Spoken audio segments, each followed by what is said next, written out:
Well, greetings everyone, and welcome to another Wednesday night session of the Sports Crib. Hope everyone had a great holiday and uh, had a feast. At least most of us. Special acknowledgement there to Bo. Bo sent me an email. I didn't see it till the day after. I was too busy pigging out, but thanks a lot for that, for the shout out there, Bo. I see Dave is also here in the queue. How you doing, Dave? Hey, hope you had a good Thanksgiving too, James. Oh, plenty of pumpkin pie, and I don't even like pumpkin pie. That's how good it was. Don, how you doing tonight? Doing great, guys. Hey, y'all. Hey, everything's good down there in Texas. Good Thanksgiving. Bo, how was yours? Did you go hunting or anything? No, I went to the game. Watch us absolutely get obliterated by the Niners. Sounds like fun. There was plenty of beer. I guess you had, by then you were at the 12th, 13th, and 14th man, right? That's right. So it didn't matter. Just hit the guy in the middle. That's right. It might have been 35 degrees, but you know what? We were warm. Oh man, yeah. But as usual, a lot of things to talk about. I think I'm going to start out here with Don because I remember when Don kind of mentioned this statement about making sure that they beat Texas. And Don had asked at the time, what was he smoking or drinking, or, had he had too many drinks? But Don, how did that prediction turn out? Not too good for the Big 12 commissioner, that's for sure. Thing is, when you're in charge of an organization like a conference, the last thing you want to do is start picking sides in games. I mean, you're a commissioner. You're supposed to be neutral. You're supposed to be,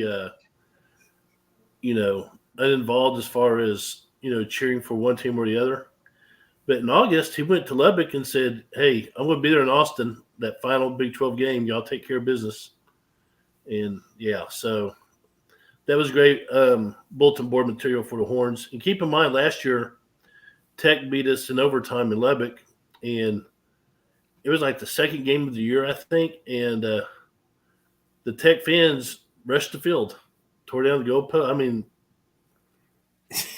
we have lost to Tech before. We don't lose to them often, but it happens so often. And so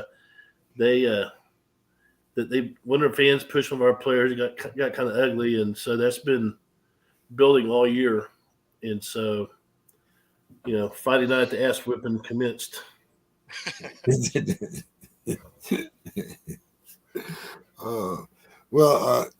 Before we go to the music here, Dave, maybe we should get Sue's corner. I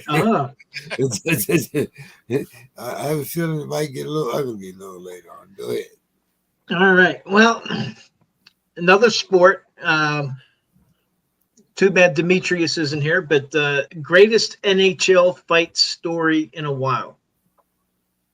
After a fight broke out in the third period of a roughly played game between the Florida Panthers and the Ottawa Senators, the officials threw up their hands and kicked every skater on the ice out of the game. Florida was leading by 4-0 when Brady Tkachuk, the Senators' captain, came off the bench and got a quick breakaway. His shot was saved. He tried to score on the rebound, and then Dmitry Kulikov of the Panthers drove him into the boards with his stick. Both teams then rushed in, and fights broke out everywhere. The officials at first seemed to get the situation under control, but a punch heated things up again. When the ice finally settled, Tkachuk got a 2-minute penalty for goalie interference and 2 more minutes for roughing. Kulikov got 2 minutes for roughing. And then the referee, Garrett Rank, made an unusual additional announcement. Quote, every player on the ice has a 10-minute misconduct. There were 7 minutes left to play. So the 10-minute penalties were essentially ejections. The miscreants skated to the locker rooms. Their game's over. You can catch video of the coaches actually laughing as they tried to get enough players on the ice to finish the game. Apparently, Tkachuk's brother plays for Florida, and they set the tone early with some good old sibling bickering during the game. It's like the Hanson brothers. Their grandma was there. She looked less than impressed with their behavior. So that's from Sue. And I saw the grandmother. She could be my mother's sister, but apparently she was at the game and was not too happy with her son's performance. But that's Sue's corner. That's pretty awesome. I've never heard of one where they kicked everyone off the ice. That is fantastic.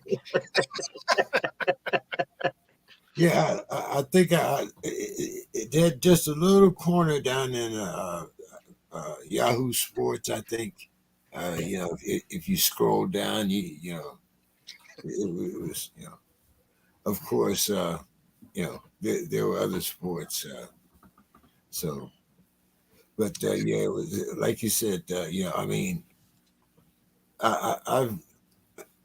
It's not that I'm a big hockey fan or participant, but I've never been or seen a hockey game where a fight didn't break out.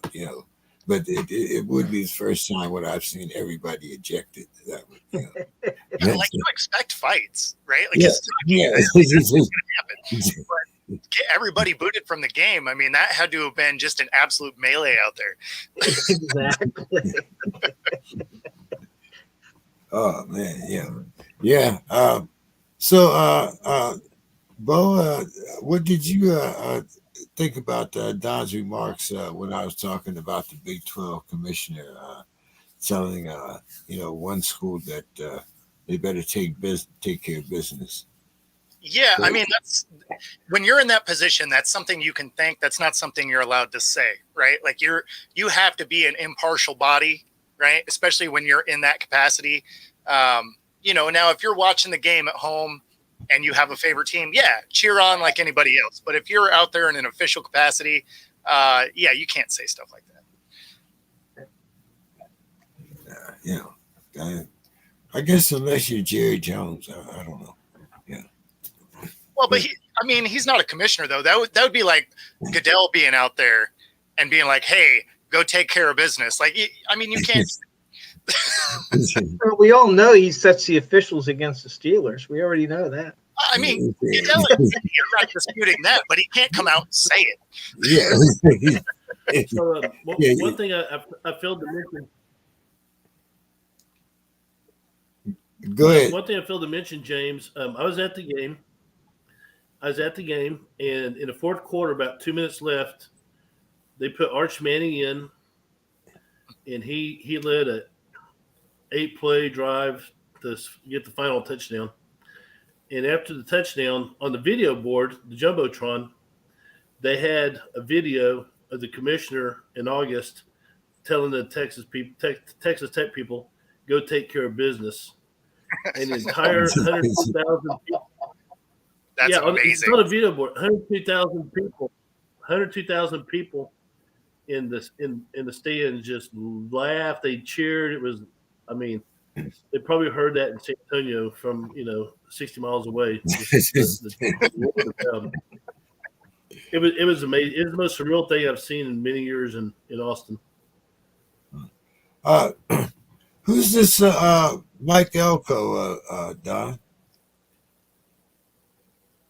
So Elko is the former defensive coordinator at A&M, and he went to Duke, and he's had some success at Duke. Duke is not really a football powerhouse, but I think he won 9 games his first year, and I think won 7 games this year. So he gave Duke some success, which Duke isn't used to having.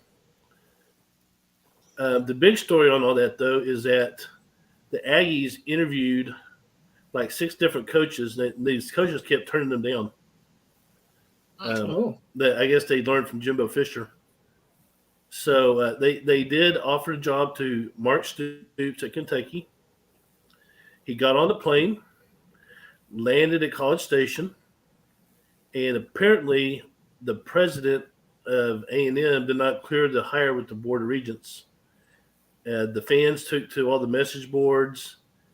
They called the Board of Regents like at midnight, and so Mark Stoops is there at the airport at College Station, and they tell him, "Go back to Kentucky. We're not going to hire you after all."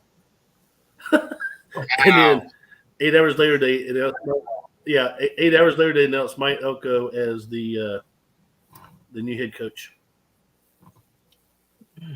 So it was typical Aggie drama. I mean, so let me ask you, Don, between Stoops and Elko, who do you think would be the better choice for A&M?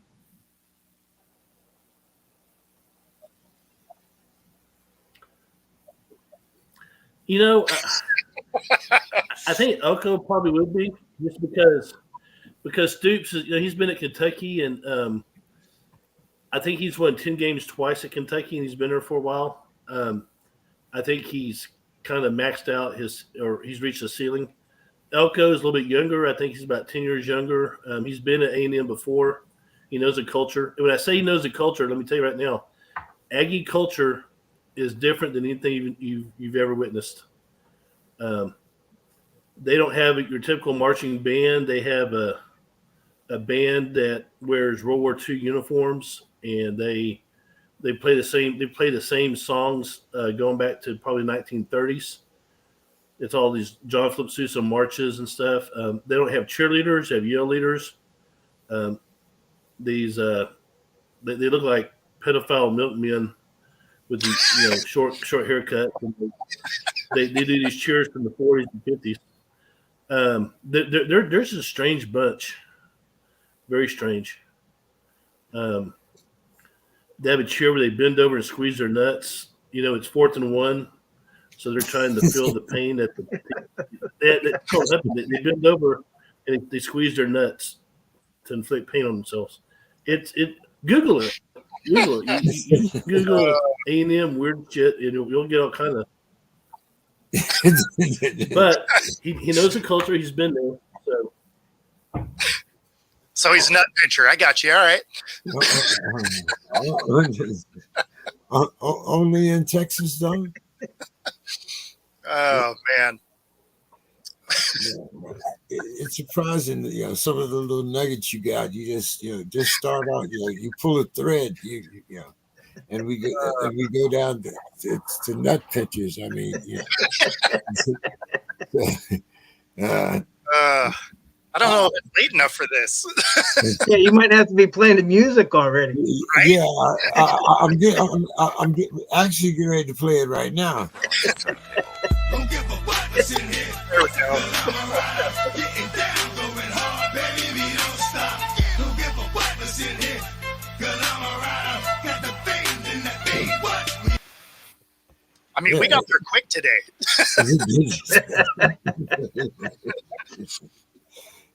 Yeah, that's why I said we'll get the wholesome stuff out of the way first, and and Sue talks about hockey, so I mean it's just one of those it is so.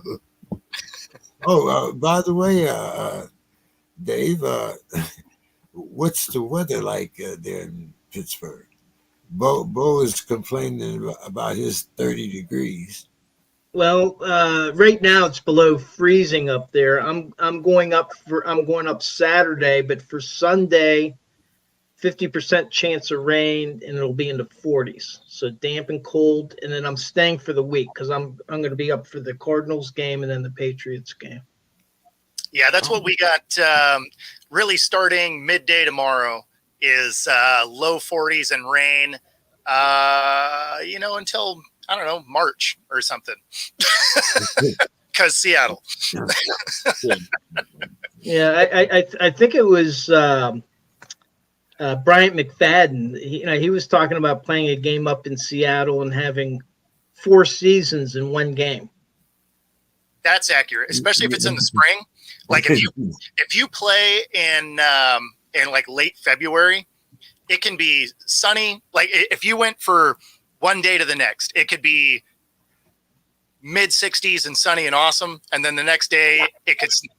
Like it's that volatile. And then on like one singular day, it could be nice in the morning, and then rain, and then some wind, and then some hail, and then sunny again. Yeah, that's spring in Washington. Well, he's talking about in one game. He was talking about getting rained on, and then all of a sudden it was sunny. Yep. Then all of a sudden the mist rolled in. You couldn't see what was going on, and then he said then it turned freezing. Oh yeah, no, that can happen all in a couple hours. If you don't like the weather, wait 5 minutes. It's kind of the thing. Yeah, it is Seattle, So Yep. Let's see, what else do we want to talk about here? Bo, you might know a little bit about this guy, Jonathan Smith. Doesn't he come from Oregon? Jonathan Oregon Smith. Oregon State. Oregon State, okay. I knew it was the new hire at Michigan State. Oh, I actually just saw something about it this morning, so I didn't actually get to read it. Yeah. But yeah, I knew it was one of those big Pac-12 teams. Sorry. Okay, guys. Has everybody looked at the standings lately, especially the top 10? Oh, the rankings. Yes. Yeah. And I think what is it from Oregon down? Everybody has one loss. Yep. So right now we have 4 teams that are undefeated. And you have Oregon, as I was saying, hoping that, somebody will lose. Probably, preferably Washington, I'm assuming here. Well, that's who they're playing next, right? Right. It is. Yeah, they play them in the championship. And I mean, at the end of the day, they have to win that game because otherwise it's a wrap. Like no two-loss team is getting in. Right. But look at those one-loss teams, including Texas. Now, if we had an 8 or a 12 team playoff right now, Texas would get in. Along with Ohio State. I'm favorable here. But Don, what do you think here? If suppose we do have, let's say, 7 teams with one loss, where would you put Texas? Well, I think when you come down to like a 17, one loss, whatever, I think you have to start factoring stuff like strength of schedule. Who had the toughest schedule, who had the biggest task of getting there. So that's the way it should go. Will it go that way? I have no idea because no one knows what goes on in the head of that committee. True. And I'm not saying so. that, I think for Texas to get in. Go ahead, Don. Well, I would say for Texas to get in, Louisville has to beat Florida State, and it'd be, I think, best if Oregon beats Washington.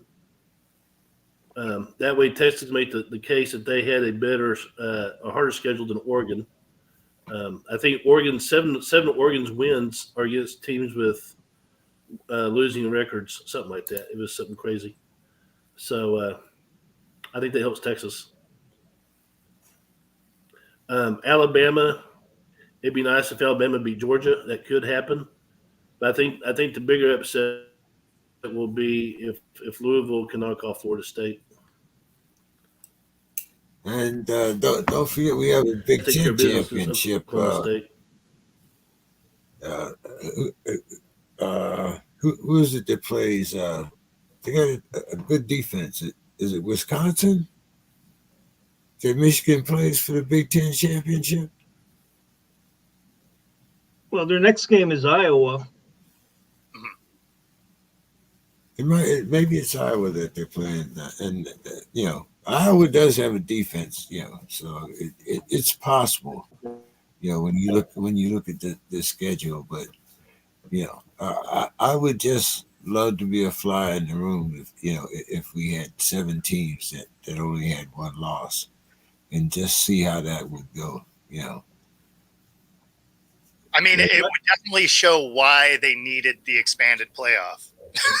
Yeah. And for Oregon to state their case, they would probably, if they've had a really weak schedule, it would probably need to be a convincing victory against Washington to give them a decent argument. Well, especially with as many ranked teams as Washington did have to beat. Right. Yeah. It's a little funny, how things could turn out, especially when we're this close to expanding, the playoffs anyway. So, as you said, it just goes to show that we needed the expansion. For a long time. I'm going to start this conversation off, gentlemen. Then I got to get Bill in here. So the reason why I played the music is because we're going to start our NFL now.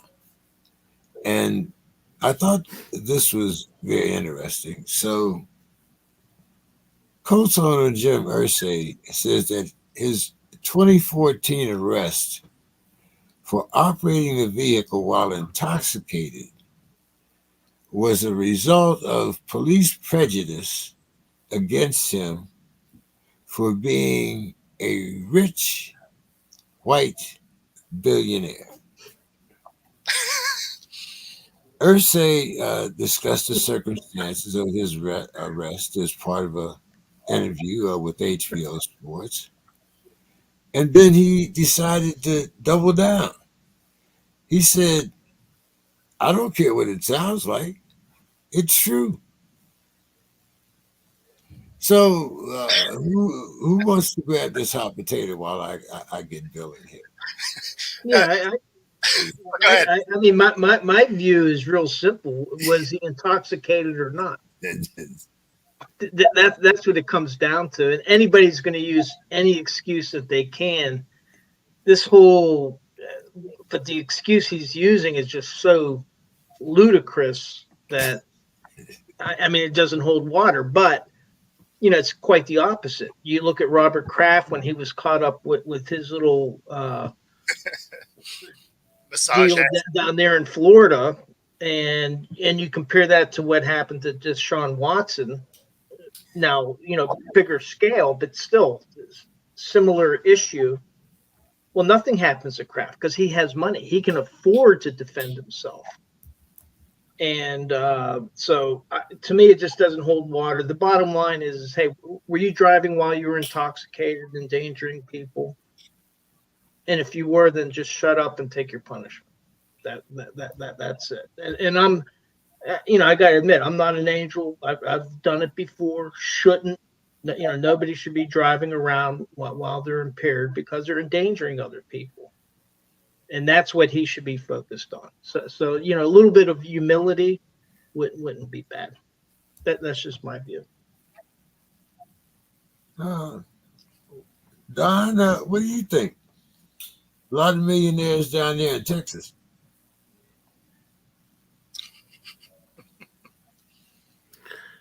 Yeah, I think we have a problem in this country of driving while white. That's a big problem. I'm being facetious, but I mean, the whole Ursay family. I mean, they have a history of being like dumbasses, right? For someone a rich white billionaire, I mean, they're dumbasses. His dad was a dumbass, if I remember right. So, um, anything the Ursays do does not surprise me. Um, so, why he's bringing it up from what was it 2014? Yeah. That's even crazier. That was many years ago. So why bring it up? Well, I I mean, mean, and the reason I think he's a dumbass because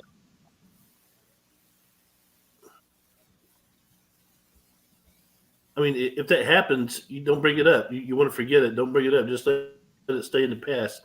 Don't go around, exhuming those skeletons in the closet.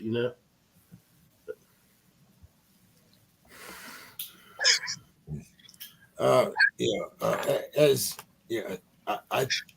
I'm pretty sure that if he hadn't made a statement this asinine, it would have probably been on the cutting room floor. But Bo, Yeah, well, he's making the case, right? Because he's a minority. Because there's just not a lot of billionaires. Yeah, I mean, this is crazy. If he was drinking, it has nothing to do with, whether or not he's a billionaire or not. If nothing else, he's a billionaire. He should be able to get an Uber or a driver or whatever. Like, he's got a jet. I'm pretty sure he can figure out how to get around without driving if he's wasted. So, no, I mean, that's on him. But, to be fair, as he's gotten older, he's just said dumber and dumber stuff every year. So this really kind of fits in line with anything you've heard from a press conference from Irsay over the last, 2-3 years. Yeah, I was, like I said, I mean, if he had not made such a asinine statement, I'm sure it would have been on the cutting room floor. By the way, did you guys hear that Mark Cuban was selling part of the Mavericks? I think it's only for what, $3 billion, huh? Yeah, I think it was like 2.3 billion. Yeah, and he bought it for what, 200 and some million or something like that back in the day. Or maybe it was 3.2. It was something like that. It was crazy. Yeah. So Folks up in Pittsburgh are hoping he buys the Pirates.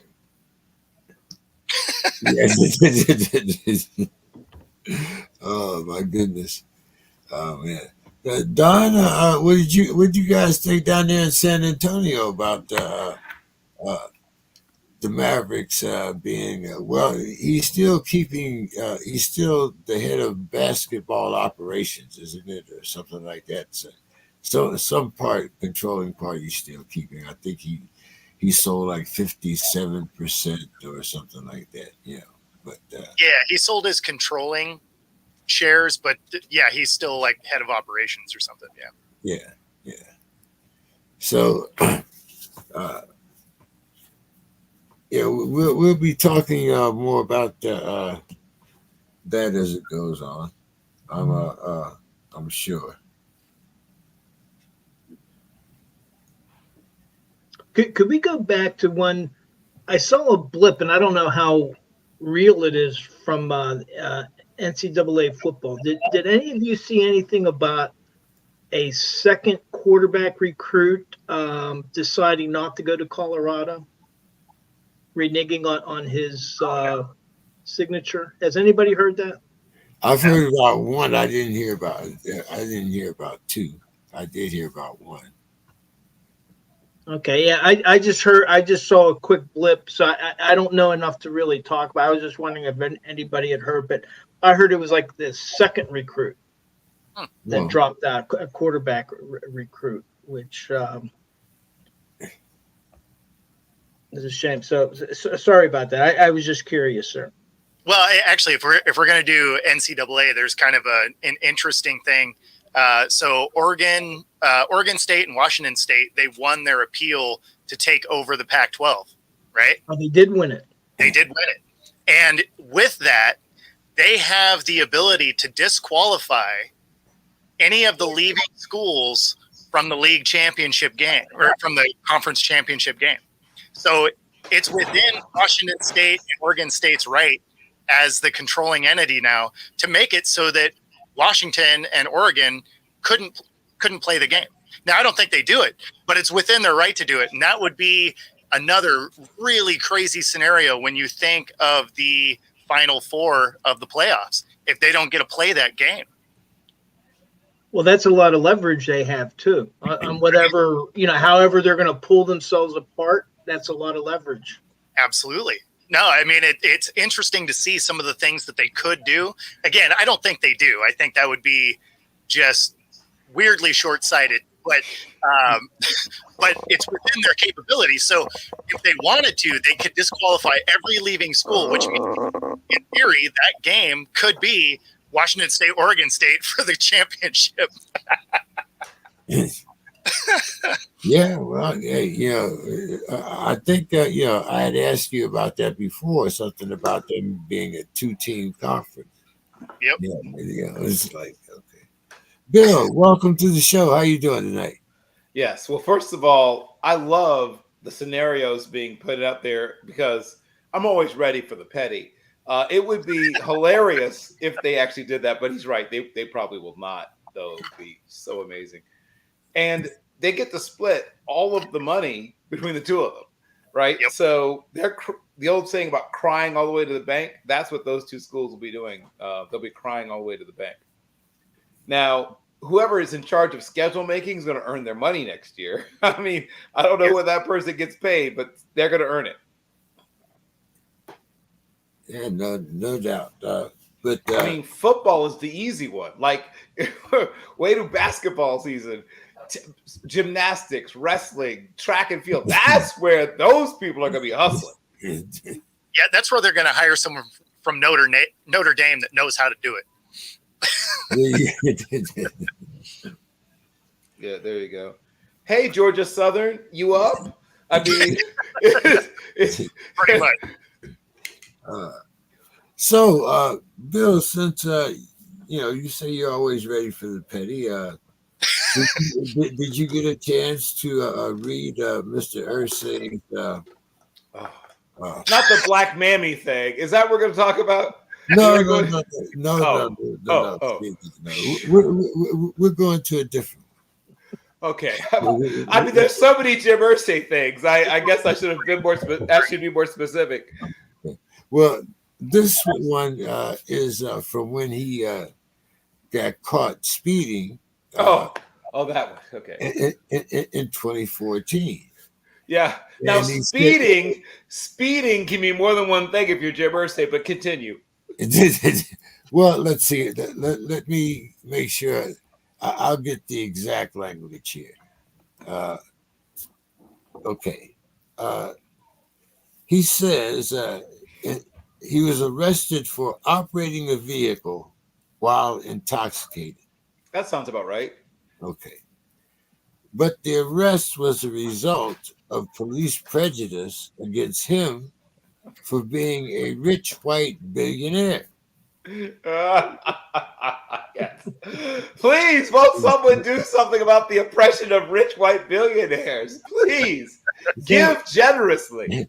So then, he decided, he even doubled down. He says, I don't care what it sounds like. It's true. So go ahead, Bill. So luckily, as I'm sure you know, they have a whole staff of individuals who work in social media and public relations. Speaking, I just talked about people going to earn their money. Whoever it is that's in charge of those two departments, all hands on deck. Jim Irsay keeps you on your toes, right? If you work in public relations for the Colts, they've got like a panic room and like a situation room and I'm sure they've got a whole bunch of contingency plans they're constantly working on. Yeah. Jim Irsay is the kind of guy that every time you wake up and you grab your phone, anything could be waiting for you if you work in public relations for the Colts. Literally anything. There is no set of things that could happen, but you'd be like, oh no, he would never do that. There's nothing you can say where you'd be like, no, that doesn't sound like Jim Irsay. Anything sounds like Jim Irsay. There's nothing that's off the table. I love it. It's hilarious. Yeah, I was hoping that we could get Demetrius and Reggie in, but I know Reggie said he'll be in next week. But, so we're going to stay with the Colts here. Sure. We're already into the NFL, so of course Jonathan Taylor scores twice to help the team overcome the Bucks. Yep, 91 yards rushing. Yep, he's back-ish. Yeah, so it was 27 to 20 victory. But then now Taylor's out for the next coming weeks due to thumb surgery. Yes. So yep. How big a loss is this for the Colts? Or were the Colts just, considered that was just a one and done division anyway? Well, I mean, it's not devastating. They've done much of the season, obviously, as we all know, without him. And Zach Moss is having a career year. And obviously, if you know Zach Moss's career, that's not saying a whole heck of a lot. But he has shown that he's capable of taking 24 to 29 touches, between receiving and rushing, and doing something with them. Zach Moss is just above replacement level as a running back. But frankly, the running back position, I mean, this is sort of the whole panoply, all the things leading to why Jonathan Taylor had to hold out in the first place are going to be embodied in how the last few weeks are going to play out. The Colts will have a little less explosiveness on offense because, no offense to Zach Moss, he's not Jonathan Taylor. But they're going to say to themselves, we did all right. They end up 8-9 or 9-8 or whichever, which they would have been with him too. I mean, that's the thing. The problem is that the way the game is played now, unless you're literally like James Nathaniel Brown or Barry, or there's you're not seen as a big deal, quite frankly. I can name on one hand and have one or two fingers left over and name all the running backs that really matter to their team, really matter. Literally have a couple of fingers left over on one hand. I mean, Christian McCaffrey and the 49ers, right? He matters. If he was not there, that would impact their team dramatically. They'd go from being a team that has a legitimate shot at the Super Bowl to a team that'd be fighting to be a wild card. Maybe. I would say Saquon and the Giants, but the Giants are bad with or without Saquon. And the Giants know it, which is why Saquon has no real leverage. It's we could stink without you. We could stink with you. We'll be talking about the Giants a little later, too. So. Well, I'm just saying that this illustrates Jonathan Taylor's conundrum. And so they're going to end up being 8 or 9 or 9-8 either way. And so there's very few running backs that have a real bargaining position. Dalvin Cook found this out. I mean, all of them found this out. I guess it's easy to name the one that didn't end up finding out that we feel like you're replaceable. So yes. Zach Moss will do Zach Moss things. I own Zach Moss in a couple of fantasy leagues, so this is good for me, bad for the Colts. But the fact of the matter is it's not devastating. It's not world-ending. It's not mind-bending. It's just it's a slight downgrade from this running back who is very special, physically talented, and could do things that most people can't do, to a guy who's a solid NFL running back. But the way the game is played now, like I said, it's not this great needle mover that it would have been in 1974. What do you think about that, Bo? I mean, yeah, he's the Wish version of Jonathan Taylor. He looks kind of similar because he's wearing the same uniform, but doesn't perform quite the same on the field. But yeah, I mean, at the end of the day, the Colts are not exactly world beaters, so they're not They weren't going anywhere anyway, even if he was there. So, like Bill said, it's not a needle mover really. Maybe they lose one extra game, but they were going to lose most of them anyway. Yeah, well, I will concur with that part that they were going to lose most of them anyway. At least they might have been in some of those games. What do you think there, Dave? Well, Zach Moss does have a 4.8 yards per carry average, which that's very, very good actually. But here's the thing, though, is now, for me, whoever your starters are today is less important. It's your depth that's important. Because now what happens if Zach Moss gets dinged up? Then they're in a world of hurt. But right now with Zach Moss there, I agree with Bill. I don't see it really being devastating to the team. But what it does do is now all of a sudden they don't have the depth. And there's still, here we are about to go into December. We still have 7 more games to play, which to me is kind of insane. But that's a lot. That's a lot of football to be played yet. So, yeah, I know it sounds like a lot of football, but to me, I'm the half full guy. I'm like, damn, we only got 7 games left. Yeah, done. What's your thought here on the Colts? Did it really matter? Anybody scared of that division?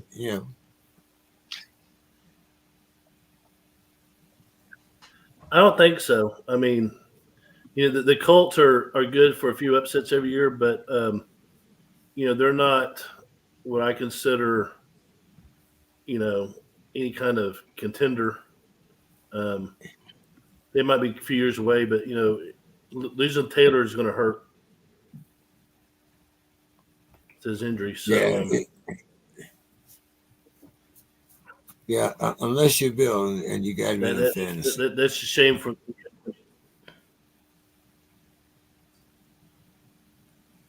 Don, I'm going to start the next one with you. We're going to talk about the Titans running back, Derrick Henry. He ran for 2 touchdowns as the Panthers, as the Titans hold off the Panthers and Bryce Young, 17-10. I don't know how many of you guys watch McAfee. I'm not real impressed with his wardrobe, I guess. I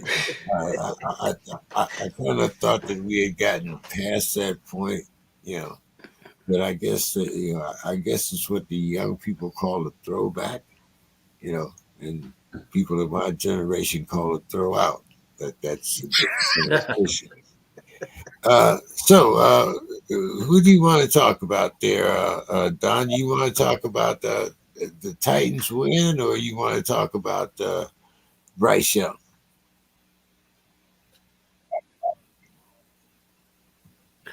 Well, does one exclude the other? I mean, I think the Titans are a lot better team when Derrick Henry's healthy.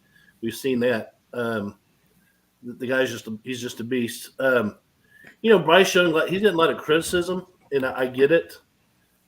He's a rookie. If we judged Troy Aikman on his rookie year, we would have been making a huge mistake. So, I'm going to give Bryce Young some slack. He's a fine young man. He's a Heisman Trophy winner.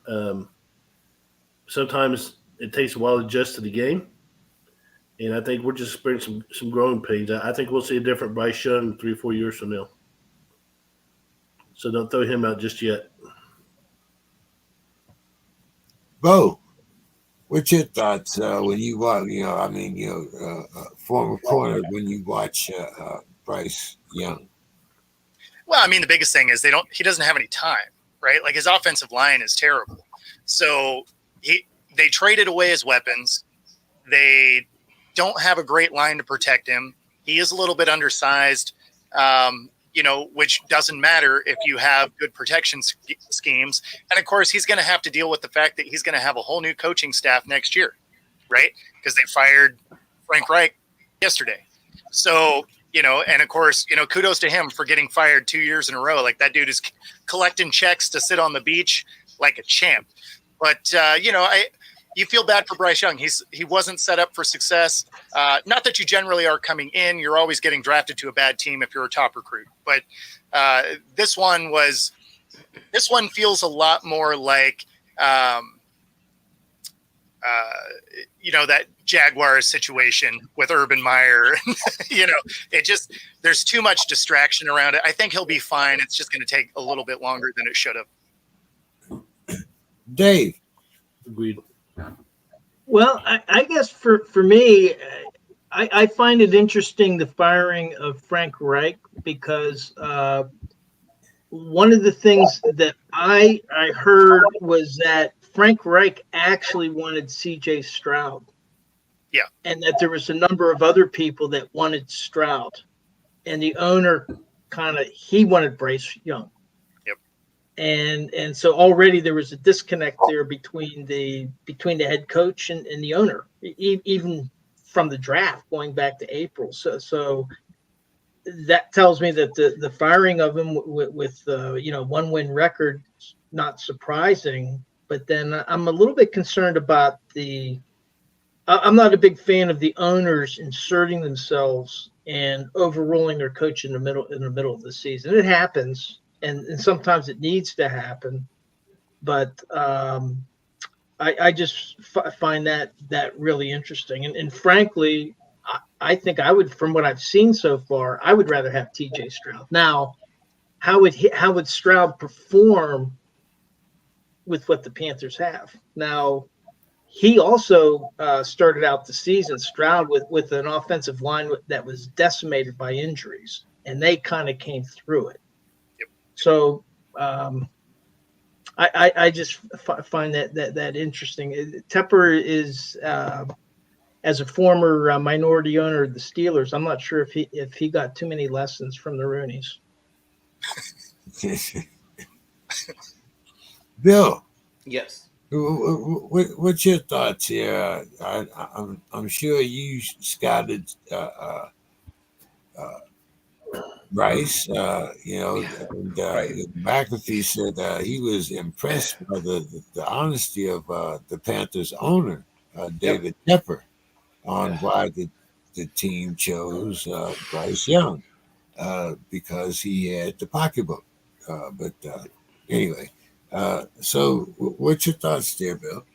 Yeah, well, David Tepper is well on his way to finding his way into that tight little circle I like to call meddlesome owners.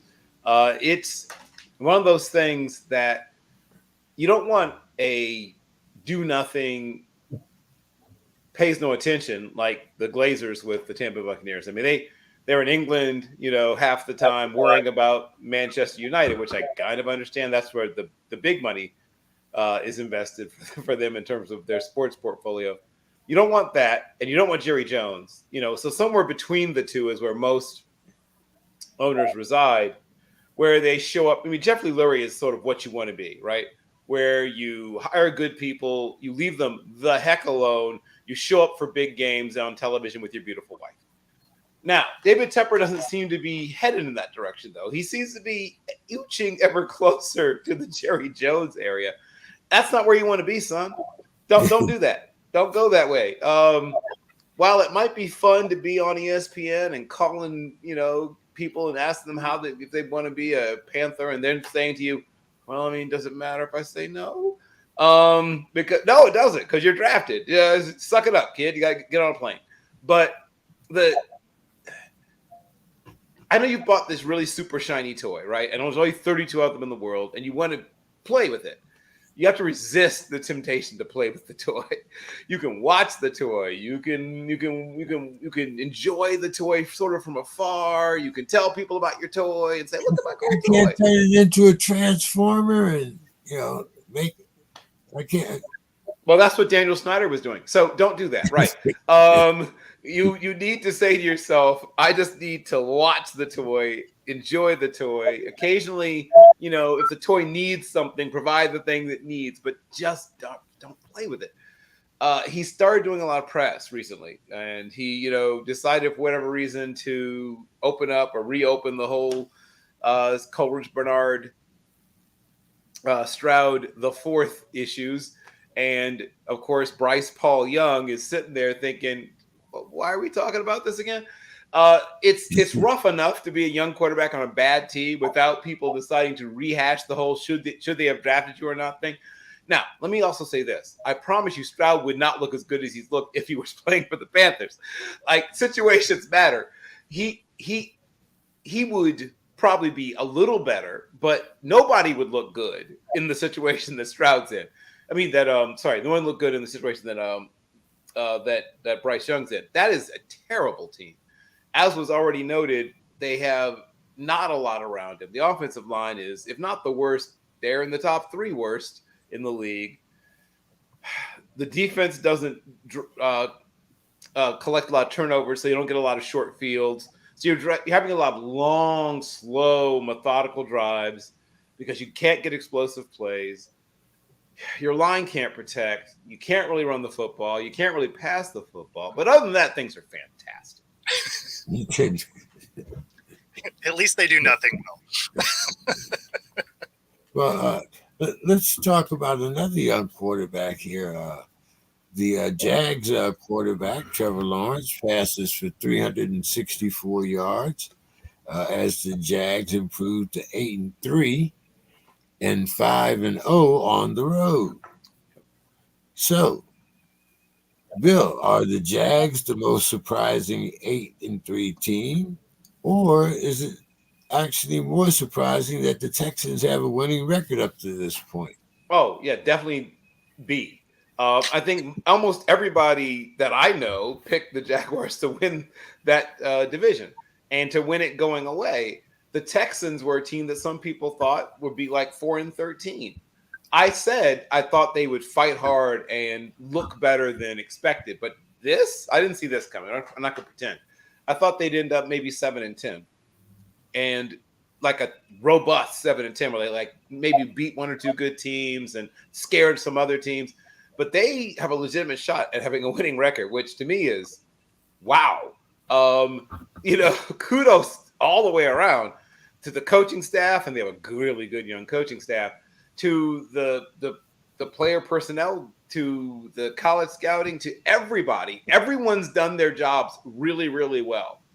And it shows you how quickly you can get good in the NFL. For those who somehow have forgotten, you don't have to take 3 or 4 years. Now, you can, but you don't have to. When you get certain things right, you can get good fast. And if they continue on this trajectory, they have another good draft coming up in this next year, and they spend a little money wisely in free agency, they could easily become not easily, but they could be right at the throats of the Jaguars, and they could you saw the game. They gave the Jaguars everything they wanted and some extra, and they don't need much more to. The Jaguars are here, but you can be here and then there pretty quickly. Remember how short that wasn't that long ago that the Bengals were like a sexy dark horse pick to win the Super Bowl? Remember that? Mm-hmm. Like it was a few months ago. So things happen quickly in the NFL. You can go from being very, very good to not so good. You can go from being not so good to very good. But yes, that's the bigger one. I'm not at all surprised that the Jaguars are 8-3. I think it's almost exactly what I thought they'd be at this point. I have to look back and see what my projections were, but I think that's about where I had them. Don, what do you think about that? 2 teams in Texas with a winning record. 3, 2, 1, go. Well, yes. I'll talk about the Texans first. First of all, C.J. Stroud has been a very pleasant surprise for the Texans. I think the Texan front office and coaching staff have done a remarkable job, probably the job of the year in the NFL. I mean, they don't have the talent that, Kansas City has or the Eagles or the 49ers, but they're playing tough and, they believe. And I know a few weeks ago they were talking about C.J. Stroud might be a candidate for MVP, So that says a whole lot. And he's another very good football player, but he's a very good man also. He's a good guy. Cowboys, yeah, they have a winning record. Every team they've beaten has a losing record. You know what happens when the Cowboys? You know what happens when the Cowboys go up against the Eagles or the 49ers? Look who they're losing to. So I think Cowboys, it's another case of fool's gold. Cowboy fans in my friends and family circle, they get all excited every year, and it's going to come to an end soon, eventually. Cowboys are not that good. Well, I wish they were. they're starting on But again, their stretch. wins. Yeah, it's real interesting. So, Cowboys are kind of like Oregon.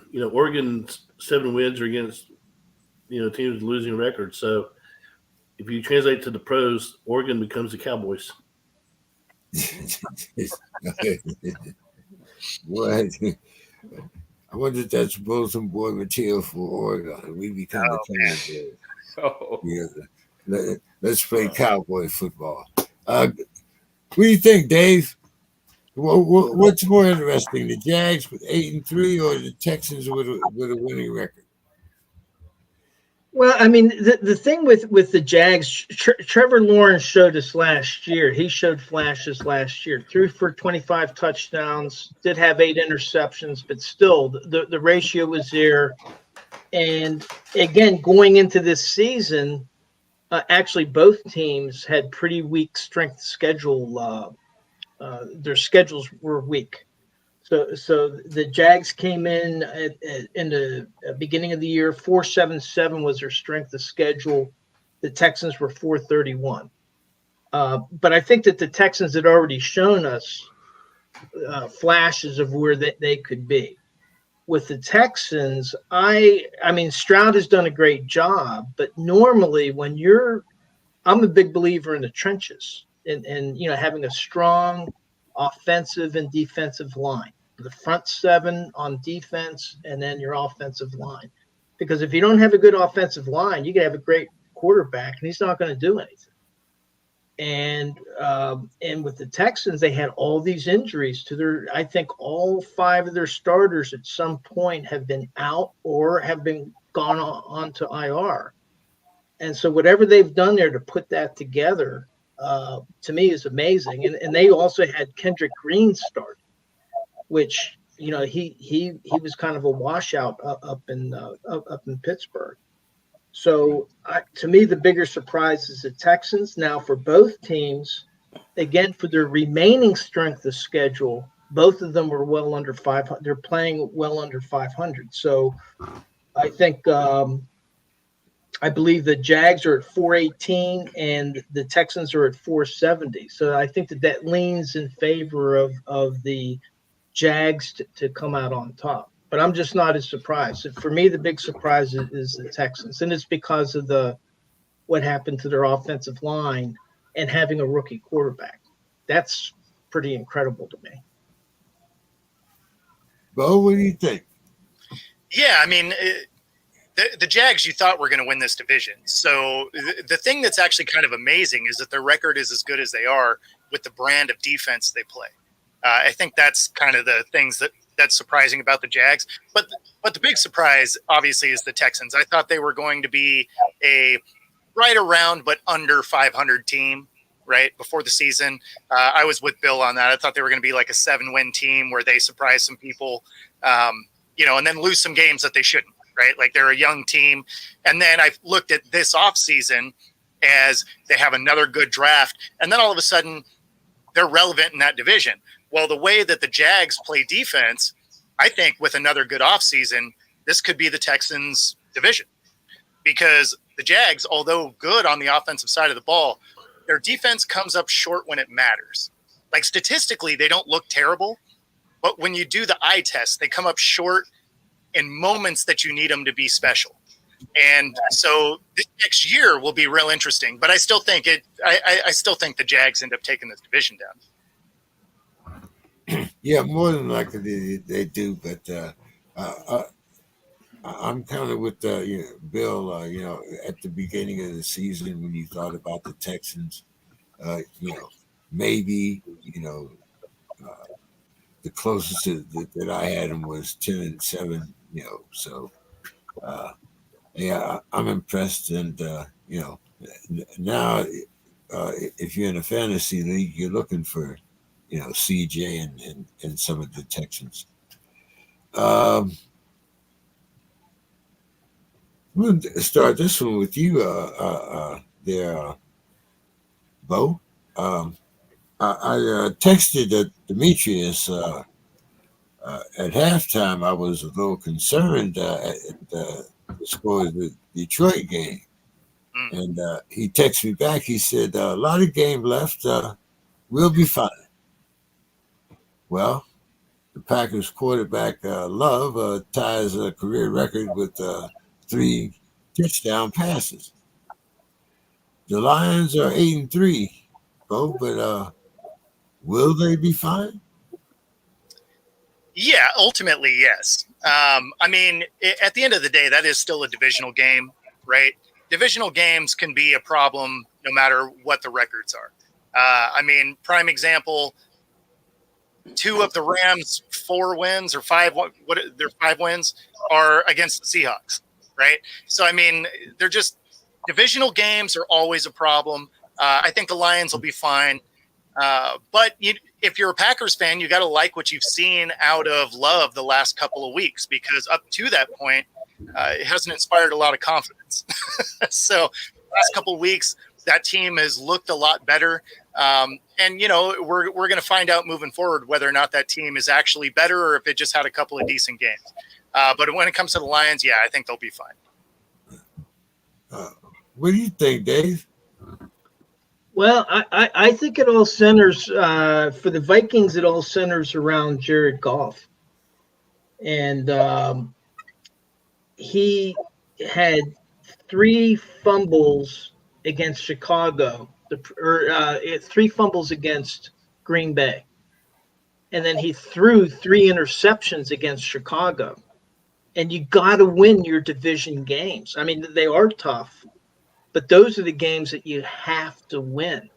And especially when you're kind of on the cusp of whether you're going to be making a wild card spot.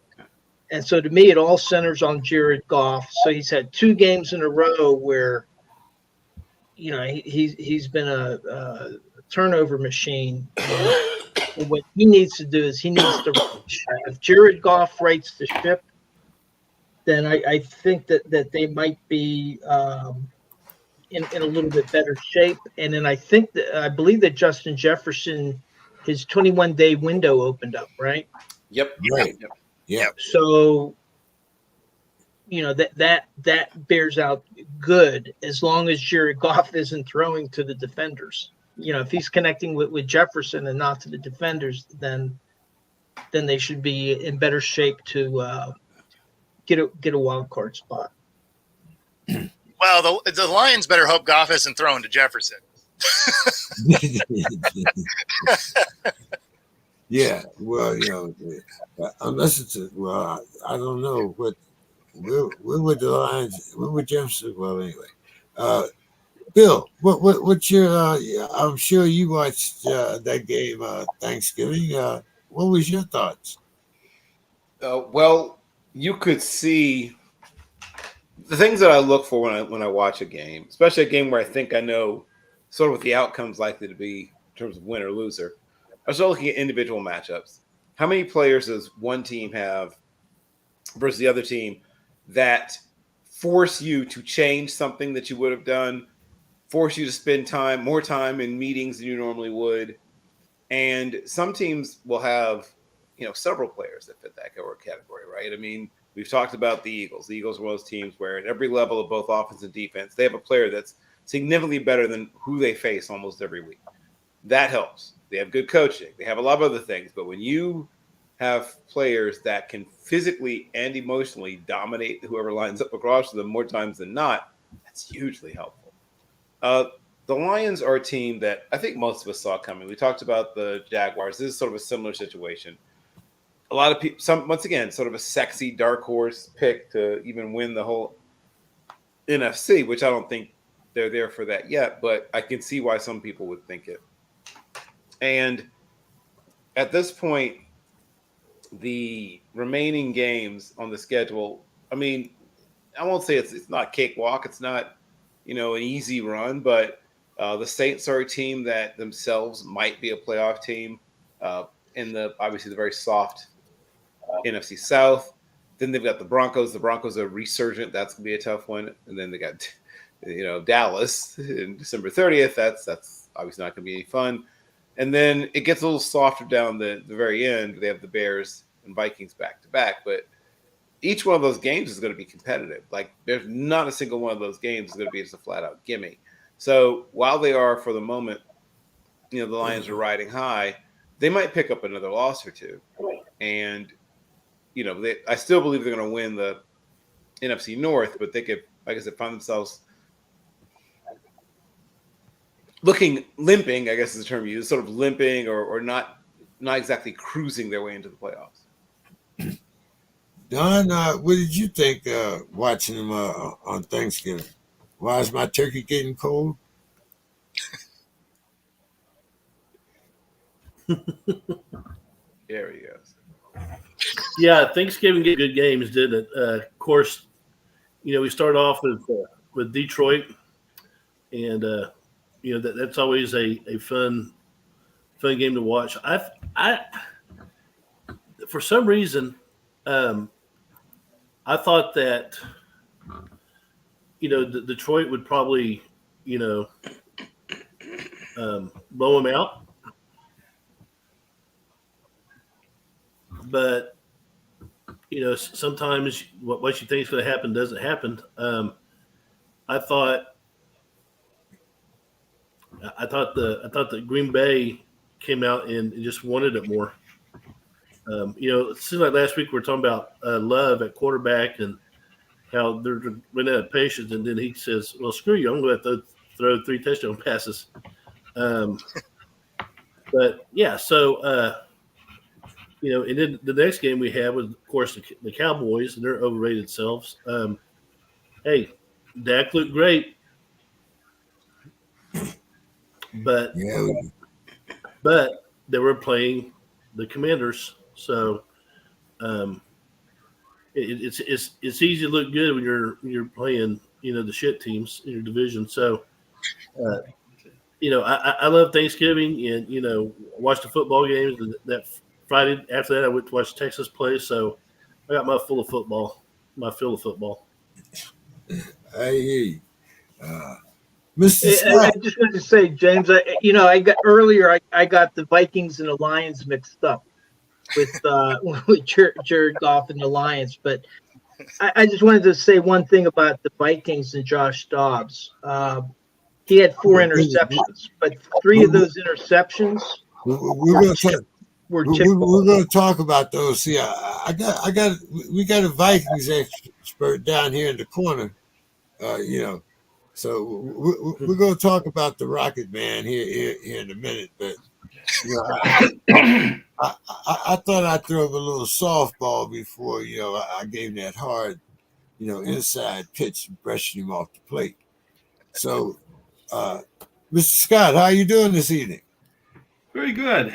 Very, very good. I had a day today where they kind of threw me a curve where I had to have a cataract addressed. I had been putting it off, but now I can see clearly. I can see clearly. I can see the phoniness that's going on in this world. I can see it, and I'm going to call it out. Matter of fact, I'm going to respond to one of the things that Don just said. Don just said, sometimes what you think will happen doesn't happen. And I mean, I think that this is really what it comes down to with these half points and these, backup quarterbacks, and people get hurt, and nobody planned on this. Nobody plans on it. Yeah. Well, you'd be surprised. This week there are very few halves, which were surprising, and you'll be surprised at some of the point spreads as we go. But we were addressing that game on Thanksgiving Day, Mr. Scott, between the Vikings. I mean, excuse me, between the Lions and the Green Bay Packers. And I was saying, in that game, it ended up Love throwing a career high 3 touchdowns, or at least he tied it. What were your thoughts when you were watching that game? Well, I've said this before, and I know that this teaser that there's Demetrius. Demetrius is ducking me, and I'm just going to throw that out there right now. Demetrius does not want to hear the truth about his team. Yeah, like I said it before, they are who we thought they were, and as long as you're depending on Jared Goff, it's going to be a rocky road. I love their coach now. Now I love their coach. But the Lions is not going to get much money from me. And, it's really going to be great in this division because the last 3 games the Viking have, they played the Black Bears again. They played Detroit, I think, twice.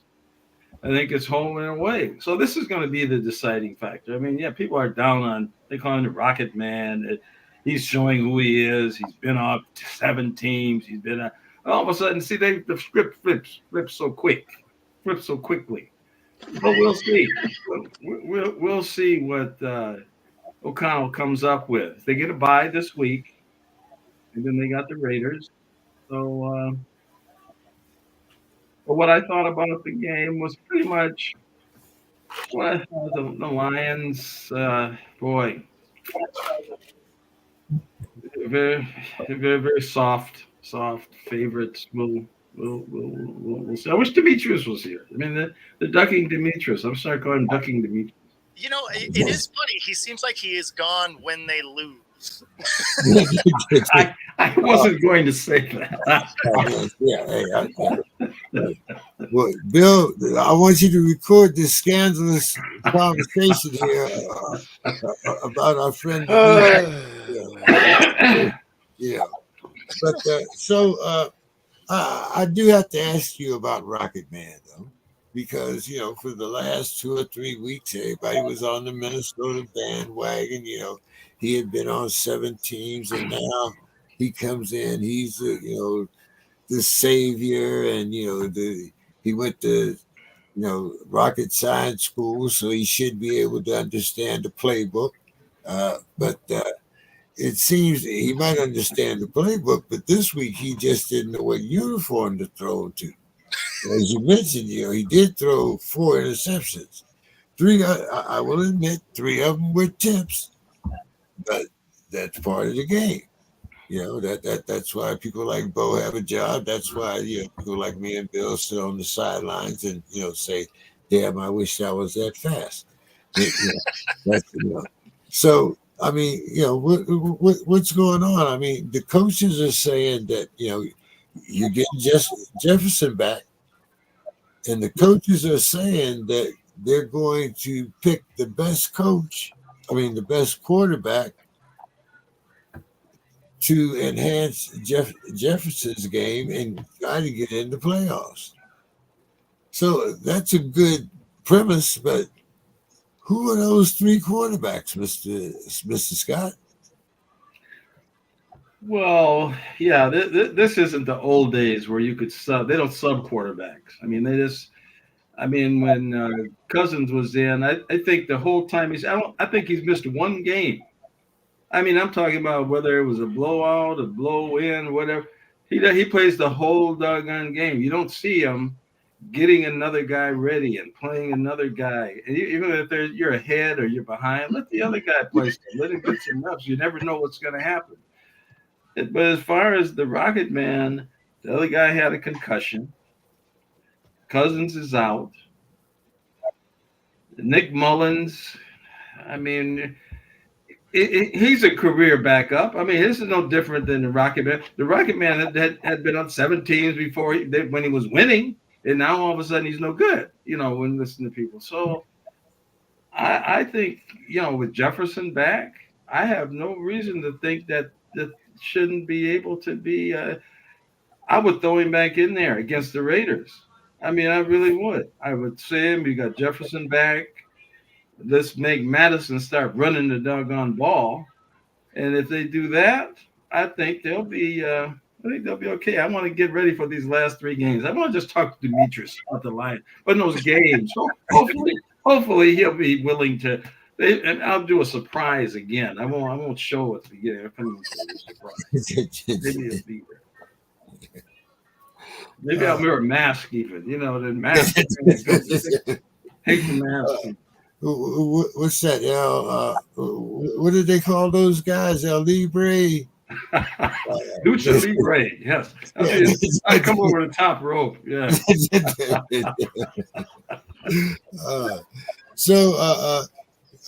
Bo, go ahead. You might as well, keep burning the flag.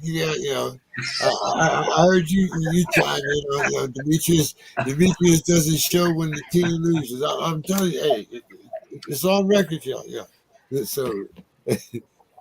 Yeah, I mean, so the thing with the Vikings, I mean, I don't know why anybody thought Dobbs is going to be the hero, right? I mean, like he's not on Kirk Cousins level, right? So I mean, there was going to be a downgrade no matter what.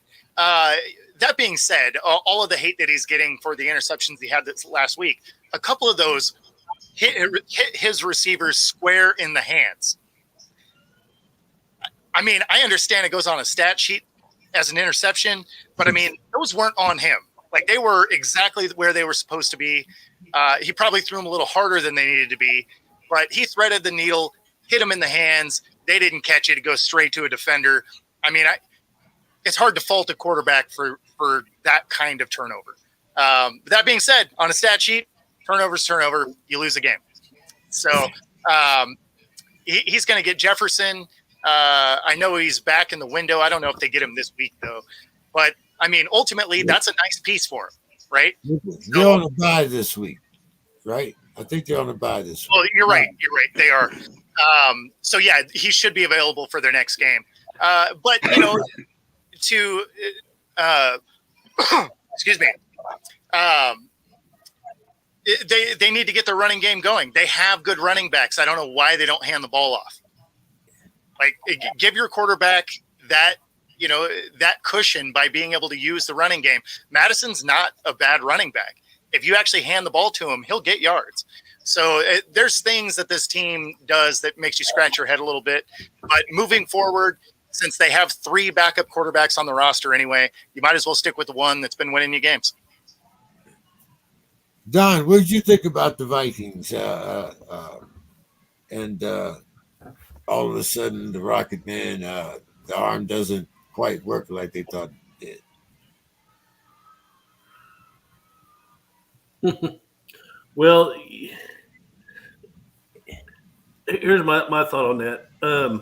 When you lose to the Bears, you have problems. The Bears are not a very good team, and then when you lose to them, throwing the interceptions, that's just a bad deal. And I'm not down on the Bears. I like the Bears. I mean, they got 2 UT running backs playing for them, but they're just not a good team. And so Vikings, I thought the Vikings would probably win by 10. I just thought the Vikings had it, but I was not expecting to see them to turn the ball over like they did. And I do like the Vikings I always like the Vikings because they're always giving Green Bay hell. But I would like to see, Minnesota, rebound from that. But you got some problems, you got some issues, you need to fix it. Because losing the Bears is like losing to, the Texans last year. You just don't want to do it. The turnovers have killed them. I mean, really, just not holding on to the ball has just been the whole deal. If they can just do that, with the teams coming up, and I'm not a homer. I don't ride bandwagons. All right, that's not what I do. I don't ride bandwagons. But looking objectively, It's what I call it, right down the middle. What was the great referee, Bill Alfonso? Wait a minute. Call it right down the middle. That's what I do. Let me get this straight, Mr. Scott. You're not a homer, but your two favorite teams are the Vikings and the Twins, and you live in Minneapolis. I'm just I'm just one, I'm just asking a question. And your point is,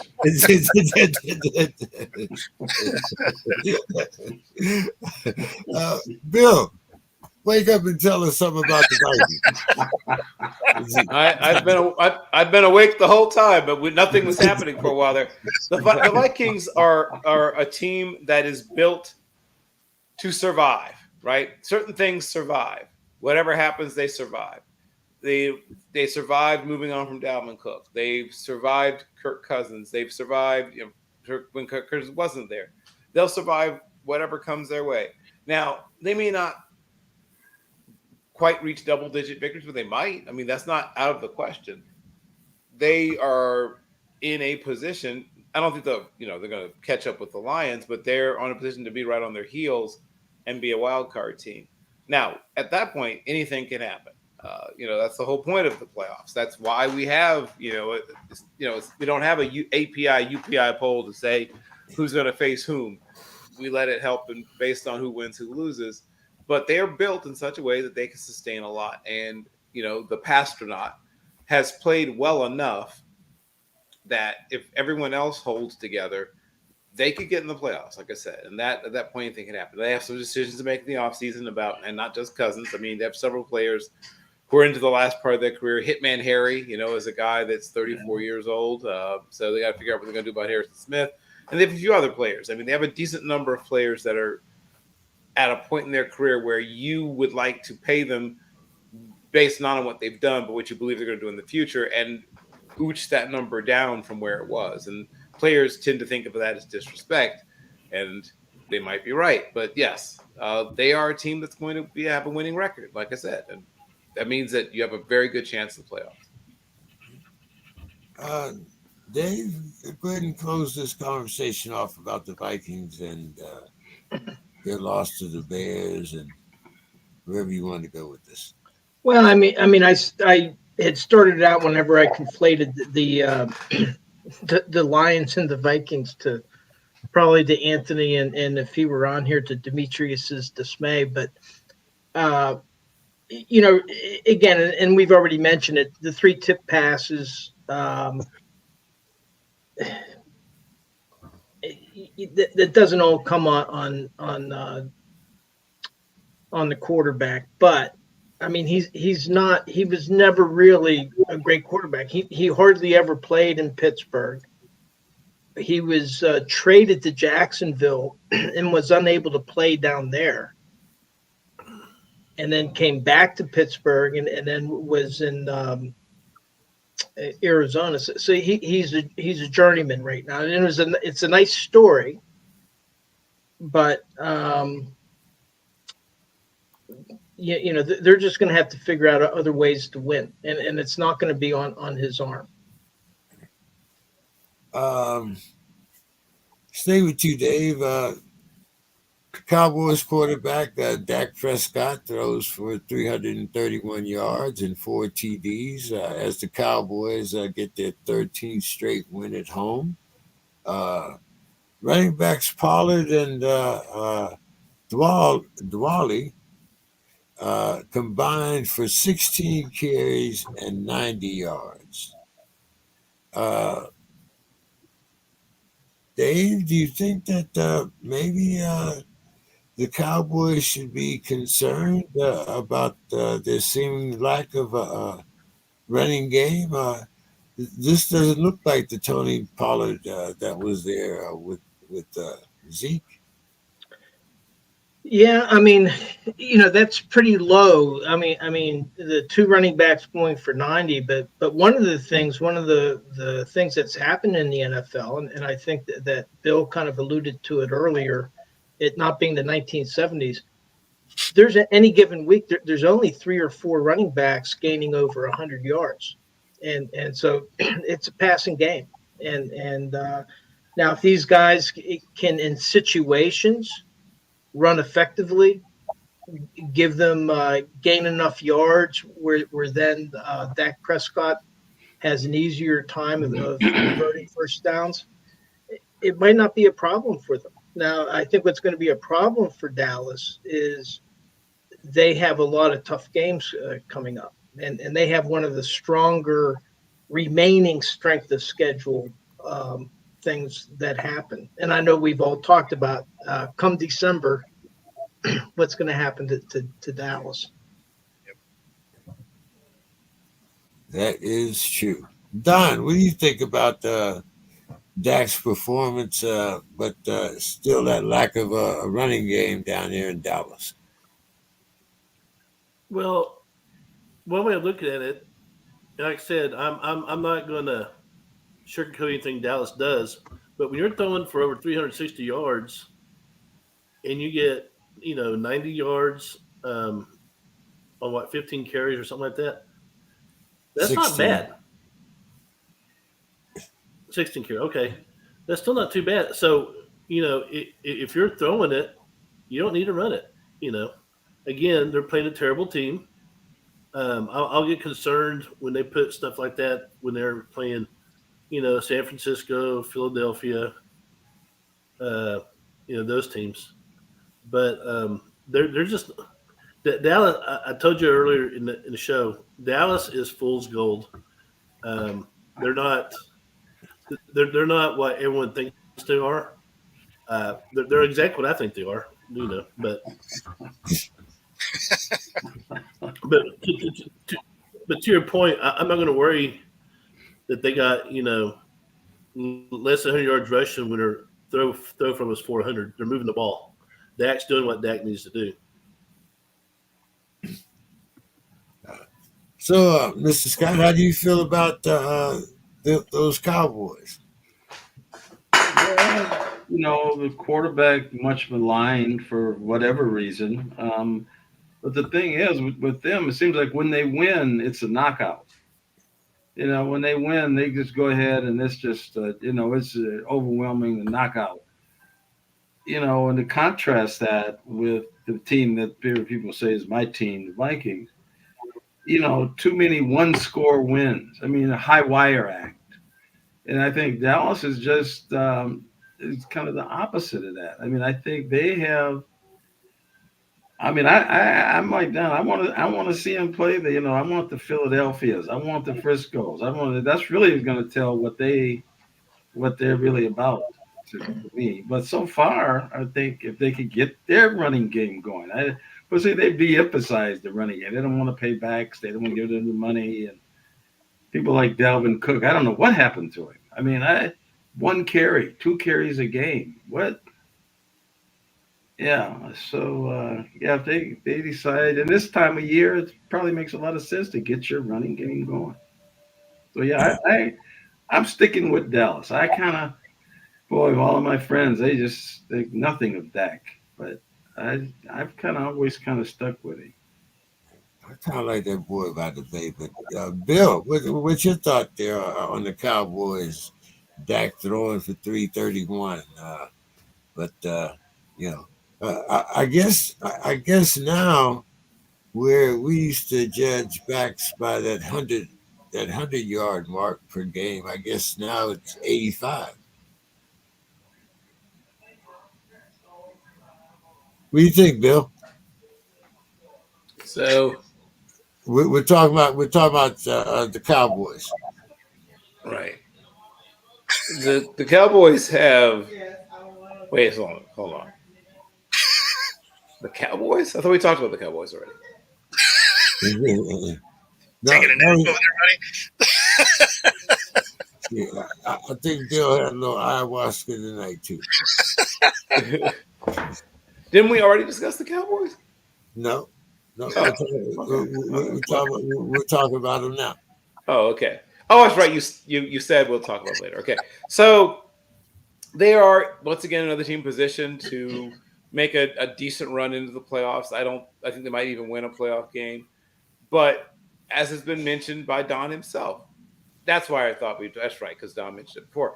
They, as he mentioned, they don't have any wins against teams with winning records, and I don't know if they're going to get one. They might get one, but they are not a team built when all the money's pushed to the center of the table to be able to overcome the best teams. Right, the best teams will always, not always, they always, but as currently constituted, the best teams will pressure test the Cowboys, and the Cowboys will fail that test.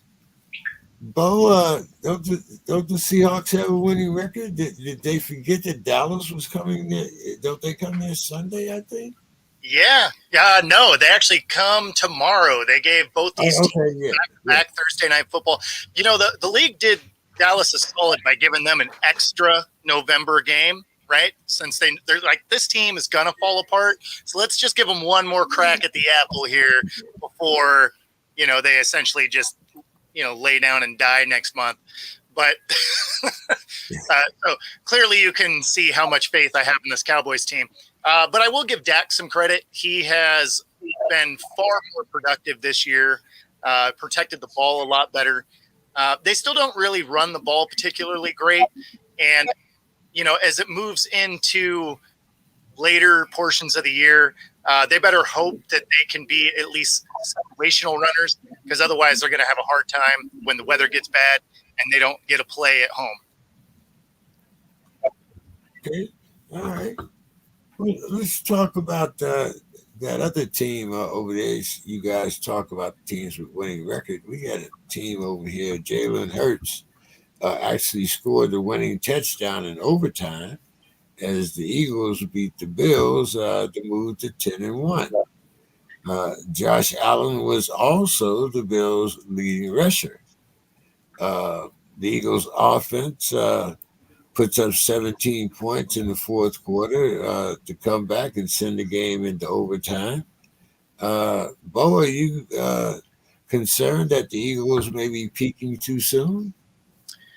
I've been concerned about the Eagles kind of all year. Like they've backed into victories. Most of their wins haven't looked great, right? But the thing that I give them a ton of credit for is they still find ways to win, right? And great teams do that. So even though I don't know that they've played their best football yet, they continue to rattle off wins. And I mean, it's tough to bet against a team like that. That being said, I think the Niners probably do some work against them this week. Dave, what's your thoughts here on the Eagles? Are they peaking too soon, or have they not played their best football, or are you with both? You know, maybe they backed into some of those victories. If we were at the point of where there was only 3 or 4 more games left in the season, I might go with the idea that they've peaked too soon, because they may be due for a fall. They got a couple tough games coming up, but there's 7 more games, and so if they get it's through only the 6 for them, they're 10-1, so they only got 6 well, here. still with the 6 games, so they got San Francisco coming up, Dallas, and Seattle.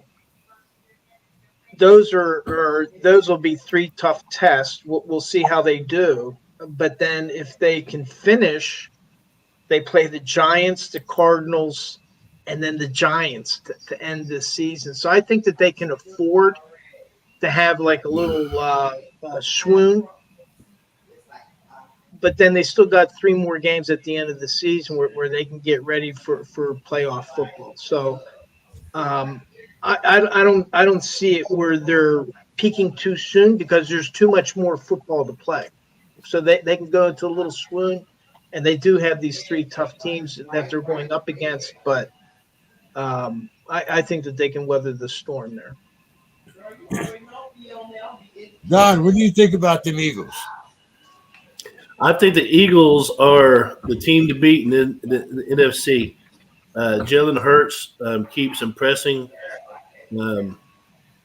They are they're the team to be. I really expect the 49ers and Philly to play for the championship in the NFC, and I think Philly will probably win by about 10. And so they'll make the Super Bowl. But yeah, Philly's very impressive. Jalen Hurts is having a great year. Their success speaks for itself, you know. We have to bet some push-ups or something on that game, Don. I'll take you to 10 points.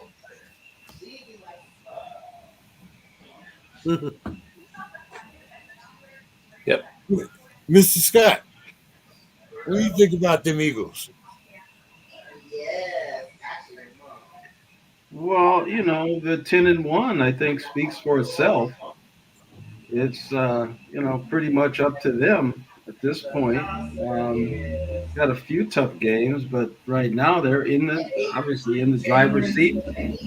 I like Hurts has been playing very good football. Them as a team has been playing good football. So I agree. You know, what Don said they look like the team to beat. But now we're getting into the championship rounds. So I mean now this is where it's getting into championship rounds. Things like weather and different kind of things, injuries are going to come into play. But right now they seem to be the high flyers. Okay, Bill, Yes. what do you think about the Eagles? Best team in football. Okay. I guess we got that straight to the point. Okay. Bo, I'm going to bring up some bad memories here, but, because we're going to talk about the 49ers and your Seahawks. The Seahawks, the 49ers beat the Seahawks 31-13. And now they've replaced their 3-game losing streak with a 3-game winning streak. And they picked up their 10th consecutive victory over a division opponent. But, Bo, there's a rematch in 2 weeks. I mean, the Seahawks, that schedule's kind of brutal for them, isn't it? Yeah, Dallas and then the 49ers back to back. yeah, and then they have the Eagles right after that. I mean, it's a gauntlet of games for sure. I mean, the Niners, they went through their 3-game losing streak there, but they were missing some really important key pieces. And so they come back and then they get right back on track and rattle off some wins. And then when you look at the Seattle side, they've really started playing some sloppy football. They've regressed as far as being able to wrap up and tackle. In fact, Woolen got benched during the game for his inability to tackle. I think they're 29th, I believe, in third down conversions, right? That doesn't exactly say championship football, right, for the Seahawks.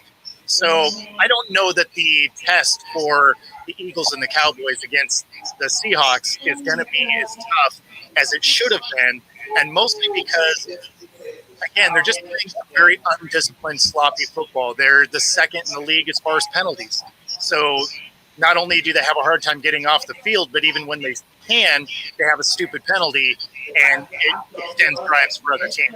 So there's a lot that the Seahawks really need to fix moving forward. But when it comes to the Niners, man, they look tough to beat the way they are. Yeah, they certainly do. Don, what do you think about the 49ers? Oh, I think the 49ers are, they're up there with Philly. They're, they got a quarterback that is a gamer. He's gutsy. And they got him on the cheap. Next time the contract comes around, he won't be so cheap. But right now, they got him on the cheap. And they got McCaffrey, who's probably the top 3 running backs in the league. He does everything. He can run and catch.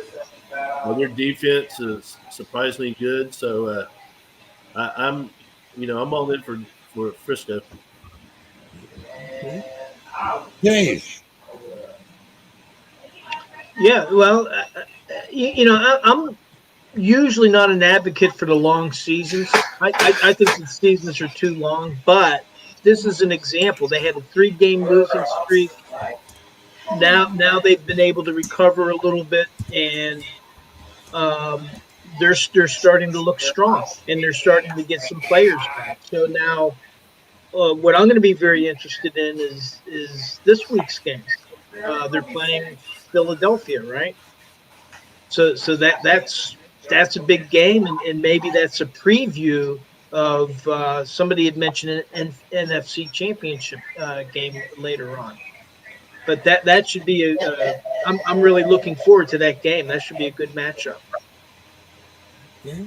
All right. Bill, what do you think Yep. about the 49ers? They might be the second best team in football. This is going to be a very interesting situation, right? Because a lot of people pick the 49ers to be a Super Bowl team, win the Super Bowl perhaps even. And then a combination of injuries and maybe being slightly overrated caught them up early in the season. But now you see them all sort of sinking back up, falling into place. The players that were hurt, a lot of them have come back. Some of the ones that weren't able to come back, the players that have, been playing in their stead have stepped up and synced up and are playing better. So the 49ers are going to be a really, really tough out. And other than the Eagles, there's no other team that I feel like in the NFC side that feel like has a really good shot of ousting them once the playoffs begin. So I will not be shocked at all if the Eagles and 49ers see each other again in a playoff game, most likely a championship playoff game. So yes, that should be an interesting outcome. Let's talk about another interesting game or interesting team out here, Bill. We had 3 games in a row without a score in the second half. Sunday, they were down 2 touchdowns with not even an hour into the game. But then Patrick Mahomes throws 2 TDs. The Chiefs rally from 14 down to beat the Raiders 31-17. Bill, is that the Chiefs defense finally coming to play? I wouldn't even say finally. They've been a top 5 defense all season. They are, I think, number 3 against the run. I think they're number 5 or something in terms of sacks.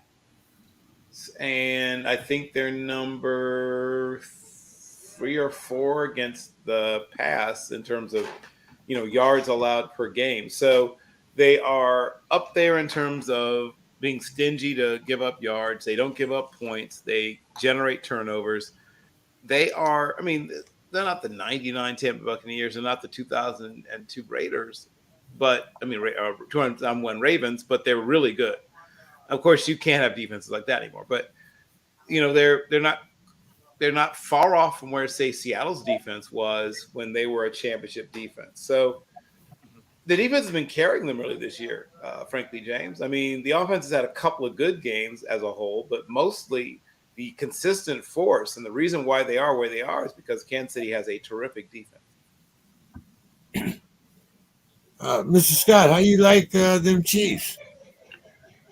Yeah, I agree. They're a top team, and as long as they have Mahomes, he just seems to still have that knack, of pulling out things. He still, as long as he's out there, they're dangerous. I really think that in their defense, as Bill is saying, is really keeping them in games.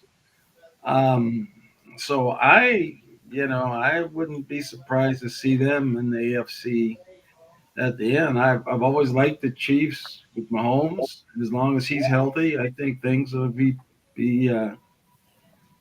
looking good for them. Don, what do you think about that Chiefs defense? It's kind of, you don't hear a lot about it, but at the end of the game, like 17 points, they scored 31, they got behind, but, Yeah, the Chiefs, their defense is very very blue collar.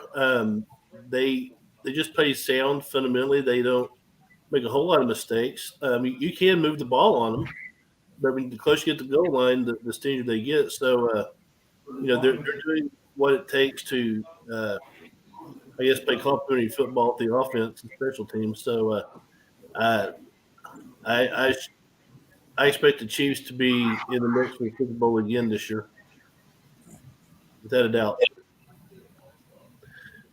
Against the Eagles, right? Well, it'll be the Eagles or the 49ers, whoever wins that game. What do you think, Dave? Well, I think that the issue that the Chiefs have had has been their turnover differential. They're -5, and their defense, as good as it is not highly ranked in takeaways, and uncharacteristically, their offense is giving up more. So they're -5. So that's what's kind of hurt them. So I think if they can correct their protecting the ball on offense, and if the defense gets a little bit hungrier in taking the ball away, then they might be they might surprise somebody in the playoffs. Okay. Dave, what do you call a final score that has never been seen in NFL history? A scoregami, I believe. There you go. There you go. The Broncos extend their winning streak to 5 games with their 29-12 victory over the Clowns. Mr. Scott, I wrote this last line just for you. I know you remember this from LL Cool J. Some call it a comeback. What did you think? What did you think, Dave? Myself or Anthony? No, I'll get to Mr. Scott because I know he's looking. I know he's looking for that LL Cool J album right now. So tell me your question again. I was asking about the Clowns, and the whole thing was. Let's see, where did I start? Excuse me. What did you think about that score? And you got that right. What was the final score? The 29-31, and I was speaking about the 5-game winning streak that the Broncos are on after there was so much turmoil. Yeah. They've really, earlier this season, myself included, there was a lot of talk about Russell Wilson and dysfunctionality with Denver, and they seem to have turned things around. So, and they're becoming dangerous at the right time, because with the added playoff spot, there's 3 wild card teams. That's going to make it even more interesting. Where hey, I know the Steelers at one time were a 6 seed that won the Super Bowl. Maybe we'll see a 7 seed win the Super Bowl, and it's all about being hot at the right time.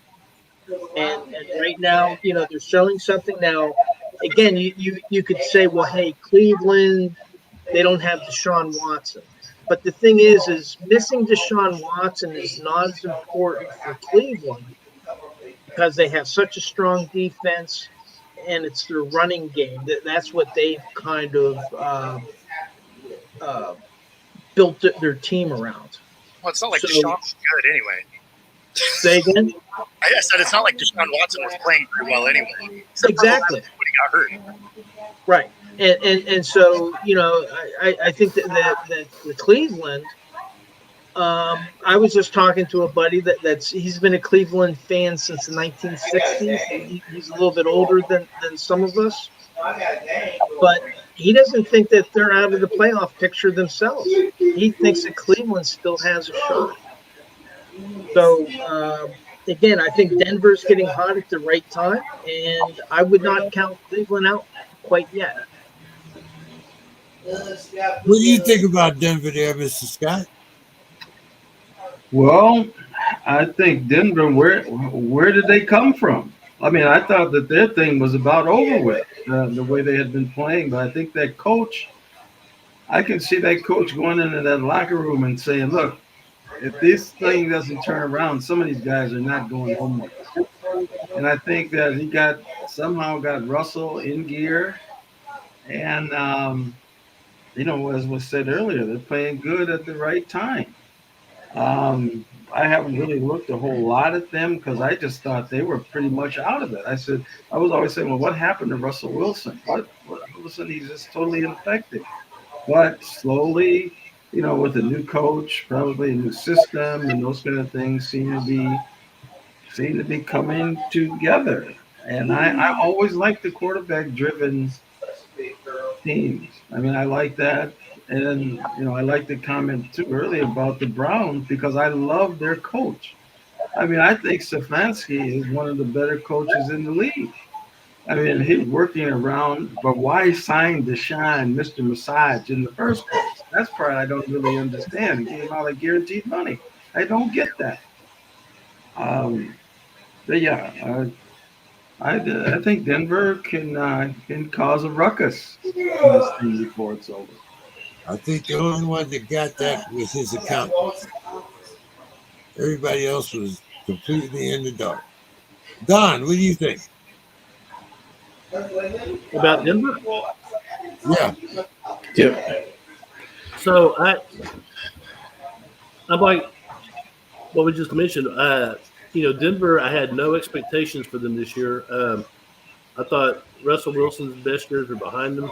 They probably could be, but they showed some sparks, and I like their trajectory right now. I don't know how they'll fare against the better teams in the AFC, but I do like that they're being competitive, that they are showing fight in their games. They're playing very cohesively. So I'm just coming impressed with Denver right now. what Denver needs is a couple of home games at the playoffs. That's what Denver needs. Send somebody to Denver in January for the playoffs. Uh, let's see. Okay, let's talk about the Dolphins here, and I'm going to start with you, Dave. I mean, uh, Tyreek Hill presents his newly married bride with his touchdown ball as the fans rout the Jets 34-14. Mozart has 20 carries for 94 yards and 2 touchdowns. Uh, Bo, are the fans actually the number one in the AFC East?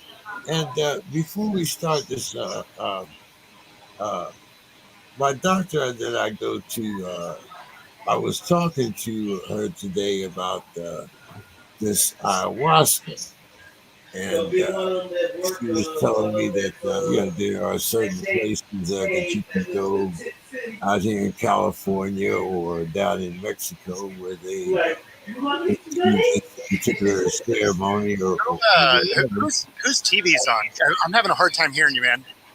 Yeah, same here. Yeah, I'm having a hard time hearing you. I don't know what someone's TV's on or something. Let me see. Let's see. I guess it might be. Let's see. Yeah, there we go. Yeah, that took care of it, whatever that was. That was Bill. That was Bill. Okay. So anyway, as I was saying, we were talking about the Dolphins here, and Tyreek Hill presented his new bride with his touchdown ball. Mozart had 20 carries for 94 yards and 2 TDs. So I was asking you, Bo, are the Finns the number one team in the AFC East? And what do you think about ayahuasca? Is actually on what? He's on the 21-day list. He is. So it's not going to matter. But to answer your first question, yes, because the Bills are absolutely falling apart. So So the Dolphins are that team for the division. I still don't love the way they play defense, though. So I don't know if it equates to wins in the playoffs, but they're going to win their division. But when it comes to Rodgers, yeah, he's in that 21-day window. He could potentially come back. I don't know why he would, though. It's not like the offensive line got better while he was away. So if he's just looking to come back and get smacked, then yeah, I mean, I guess cool, come back. But they're not going to be playing for anything, so it wouldn't be beneficial for him to, unless he just wanted that ego stroke of being the fastest guy to recover from an Achilles. Well, that's what, the next hero of Broadway. He won't be Broadway Joe. I guess he'll be. They'll find something in New York. But I mean, he's not going to be a hero because he's not going to come back to be able to play for anything. He's going to come back and close out a losing season. It's not going to matter. Well, according to him, he's going to come back and put the Jets in the playoffs. Well, he better come back this week then.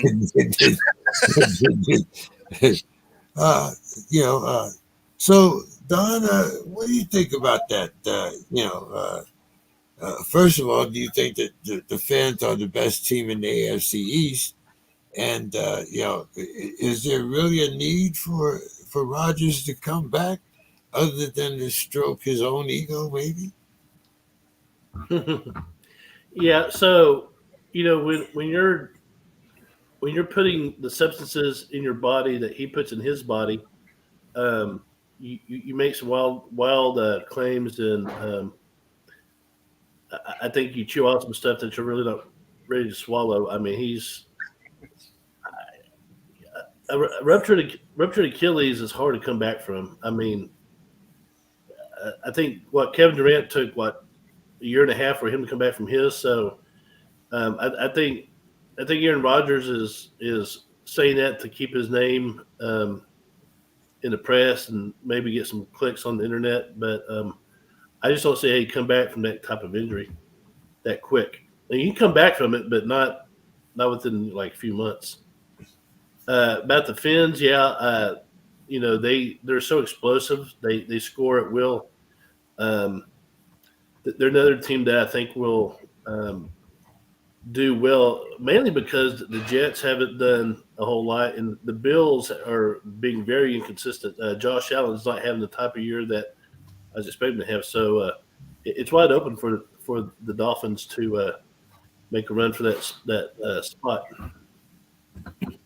Yeah, one of the things that my doctor was telling me is that this is kind of like a psychotropic, or like getting the mushrooms or peyote, things like that you make tea out of, and it's from the experiences that were conveyed to me. This is something that is in your mind. It's a mind controlling substance. So he might be thinking that it's all right for him to come back, but what happens the first time when one of those linebackers, or suppose he does get a straight up hit.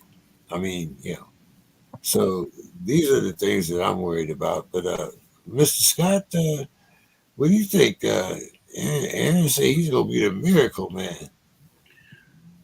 Well, I mean, if there's any objective piece to it, he did get hurt on the first play of the game. And so, I mean, there's a lot of time. I mean, in the season, you got a 17-week season.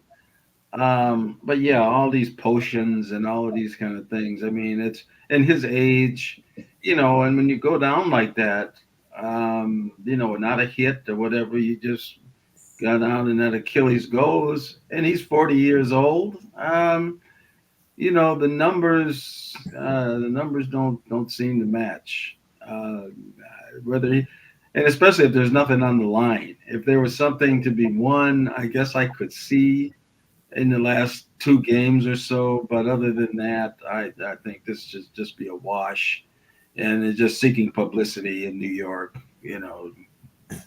tabloid stuff. Not realistic. Well, see, Dave, my thing was, like if it helps him heal that body and whatnot, then you know, I'll soon be 77. I mean, you can give me another 10, 15 years, Get you back out there. yeah, so, book me on the plane, book them, Dano, so, uh, your thoughts, Dave? Well, I think Anthony hit it on the head. The publicity. He has 3 weeks. There's a 21 day activation window, and what are they all going to be talking about? Is okay. Well, is he going to be able to come back? Now, in the meantime, what's going to happen to the Jets during those 3 weeks? Now, if they win 3 of the games and all of a sudden they're in the playoff picture, doubtful. But if they are, well, now all of a sudden maybe he's in a position to finish out a couple games. On the other hand, if they don't, and if they lose, the next 2 or 3 games, he's getting all this publicity. Everybody's kind of focused on him, and then hey, guess what? I can't do it.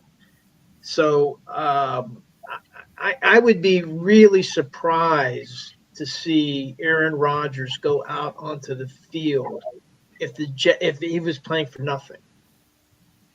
That doesn't make sense to me. But what does make sense to me is what Anthony said, the publicity, and he's getting plenty of it right now.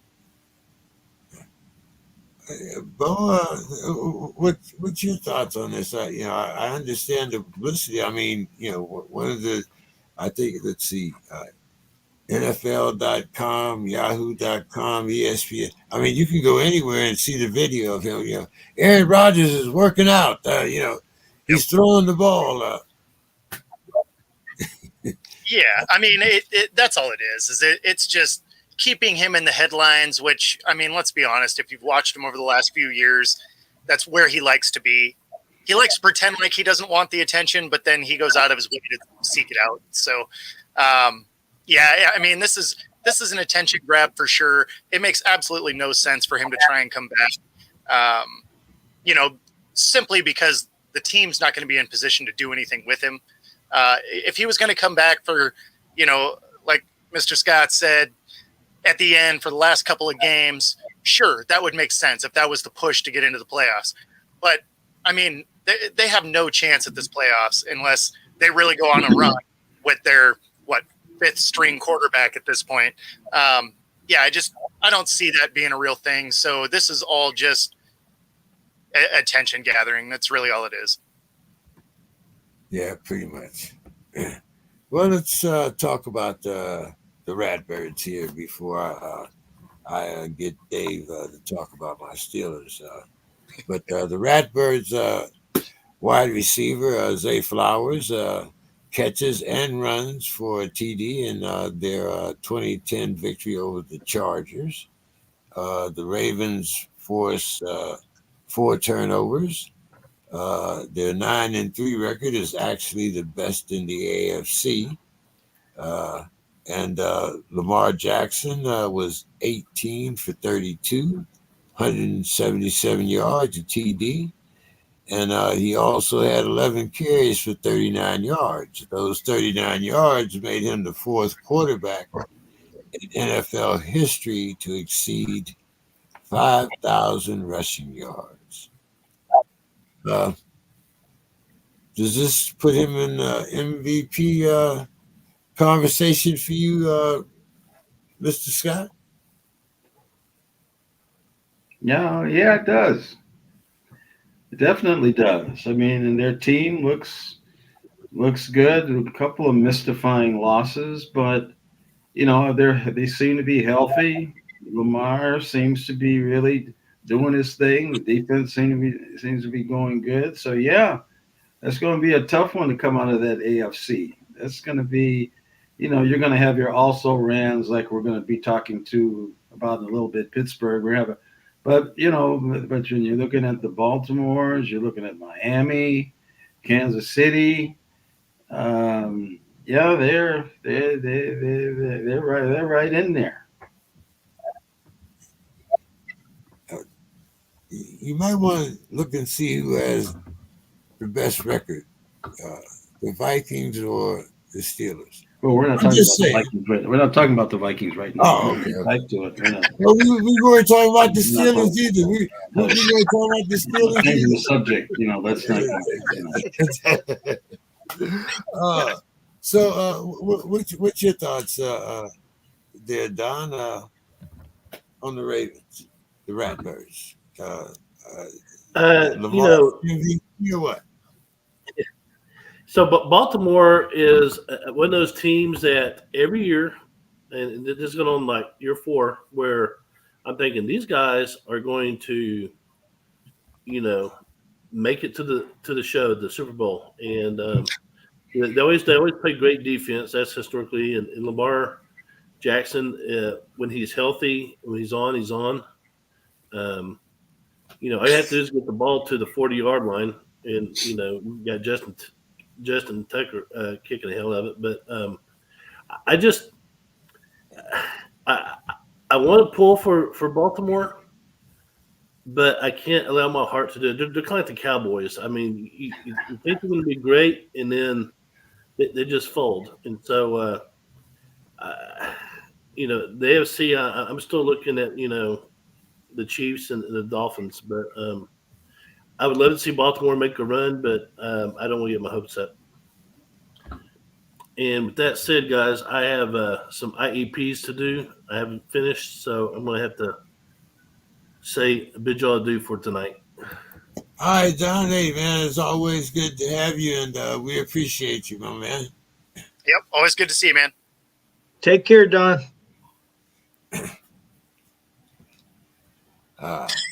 Okay, I think Bill, you got that TV turned down? I don't have it on, so All right, no, guys. it's not. Good It night. can't be down if it's off. Okay. Well, anyway, what did you think about? We're talking about the Ratbirds and what they did this week. Is Lamar in your MVP conversation? I mean, conversation, sure. I don't think he has a legitimate chance to win it unless something really strange or surprising happens. But they're the only team that is a legitimate top 5 defense and a legitimate top 5 offense. They are leading the NFL in sacks. They now have added explosiveness with Zay Flowers.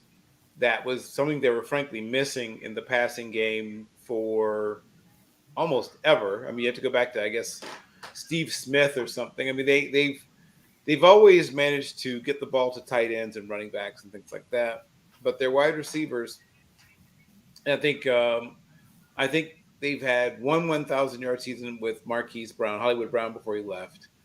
And then that was the only 1,000-yard season they'd had in the last 10, I believe.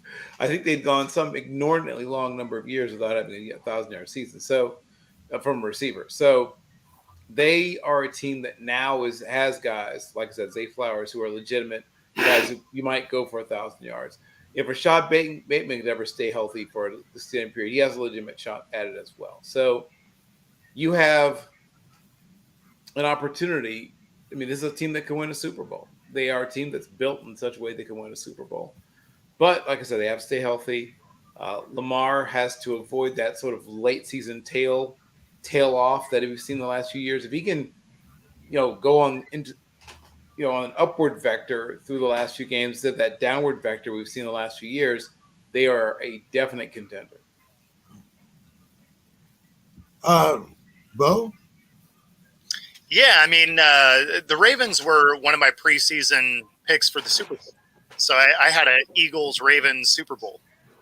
But, yeah, I mean, is he in the conversation? Sure. Is he going to have the stats? Probably not, because the team is well-rounded. So the other guys do things well right? So they have multiple runners that can get the ball down the field. Obviously, he rushes for some yards as well. So it's not like he's lighting it up as far as yards per game. But is he in that MVP conversation? I mean, absolutely. Dave? Yeah, if I'm Lamar, I want to be in the Super Bowl MVP conversation, and I don't know if they'll get there.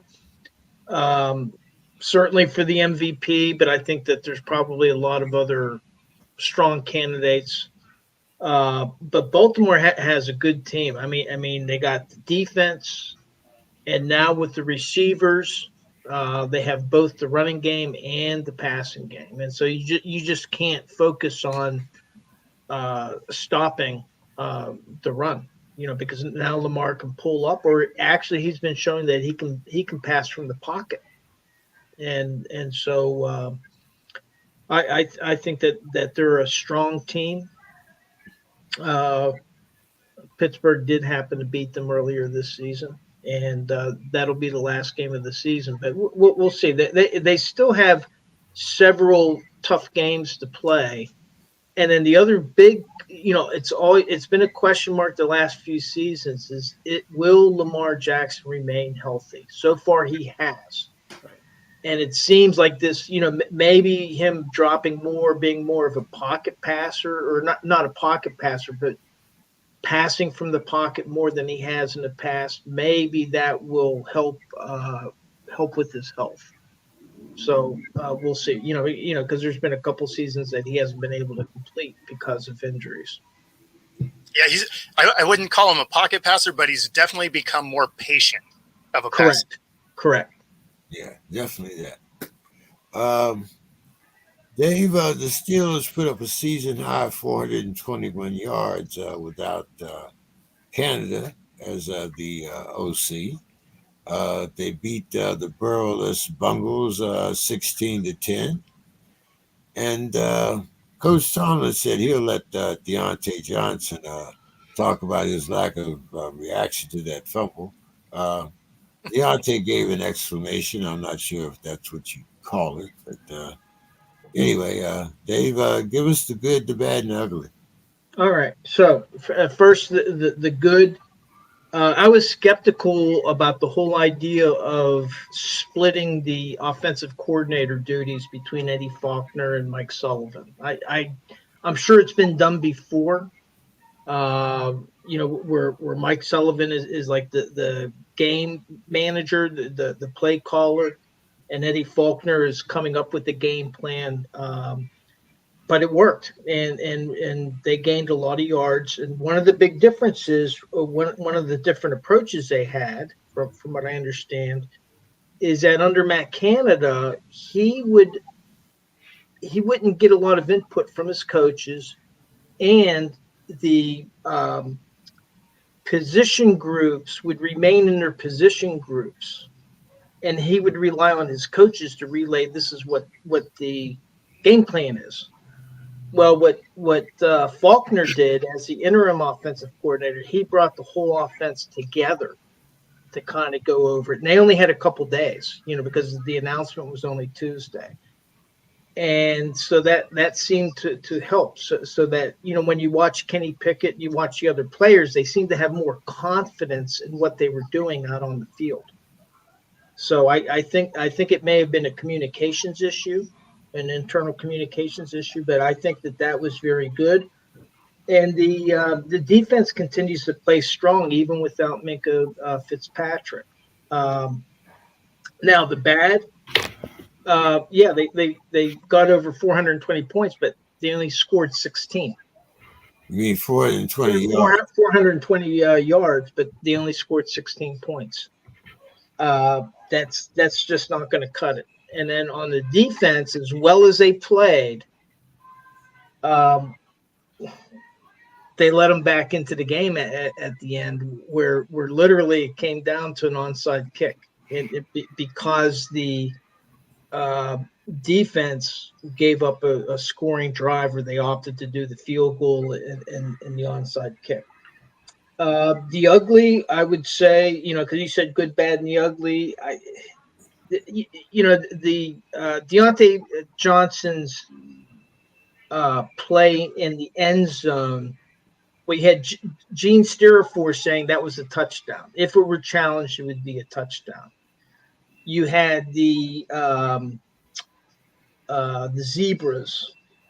So website of the referee Zebras, the NFL Zebras, they said no, it wasn't a touchdown. So, And what Mike Tomlin's explanation was about that was the reason he did not challenge it is he didn't see it directly, and that he believes that if it's a close call, the referees will tend to call a touchdown because then that triggers an automatic replay, which I found interesting. It was an interesting thought. And that he didn't throw the flag because then if they said it wasn't a catch, then they had better evidence than he did. He didn't have a good look at the thing. But then you had the next play. Jalen Warren fumbles the ball, which was the worst thing that could happen. And then you have the video of Deontay Johnson, who apparently had his mind on the previous play and not even reacting. And now he says that he didn't actually see the ball. He didn't realize that it was a fumble, but you had all these players chasing it down. It's how could you not know? And there's actually a history there where that happened once before. So so he did apologize to the teammates. You know, when Mike Tomlin was asked about it, he basically said, you know, look, that's up to Deontay Johnson. He's going to have to answer your questions. He's going to have to respond to his teammates. And I'm not going to add anything to it because I wasn't in the play. And I would prefer that the people that were involved in the play talk about what happened, which I think was the right thing to do. He attempted to do his apologies, and you know, a lot of fans aren't accepting it. But to me, that's not what's important. What's important is how his teammates respond to it, because they got to get ready for a game against the Cardinals coming up here in a few days. Well, So, and it was funny because he actually took 3 plays off in one play, because when you saw him line up, he was supposed to be blocking, right? It was a running play. He didn't do that. Then Correct. he ignores the fact that it's fumbled, right? So now he's taken 2 plays off, and the play's not even over yet. Bengals swoop that thing up. He doesn't even chase the play down, right? So it's not even like, oh, I missed the ball. Oh, let me get back in this play. He just like turned around and was like, I guess things are happening. Like he literally missed 3 things in one play. correct.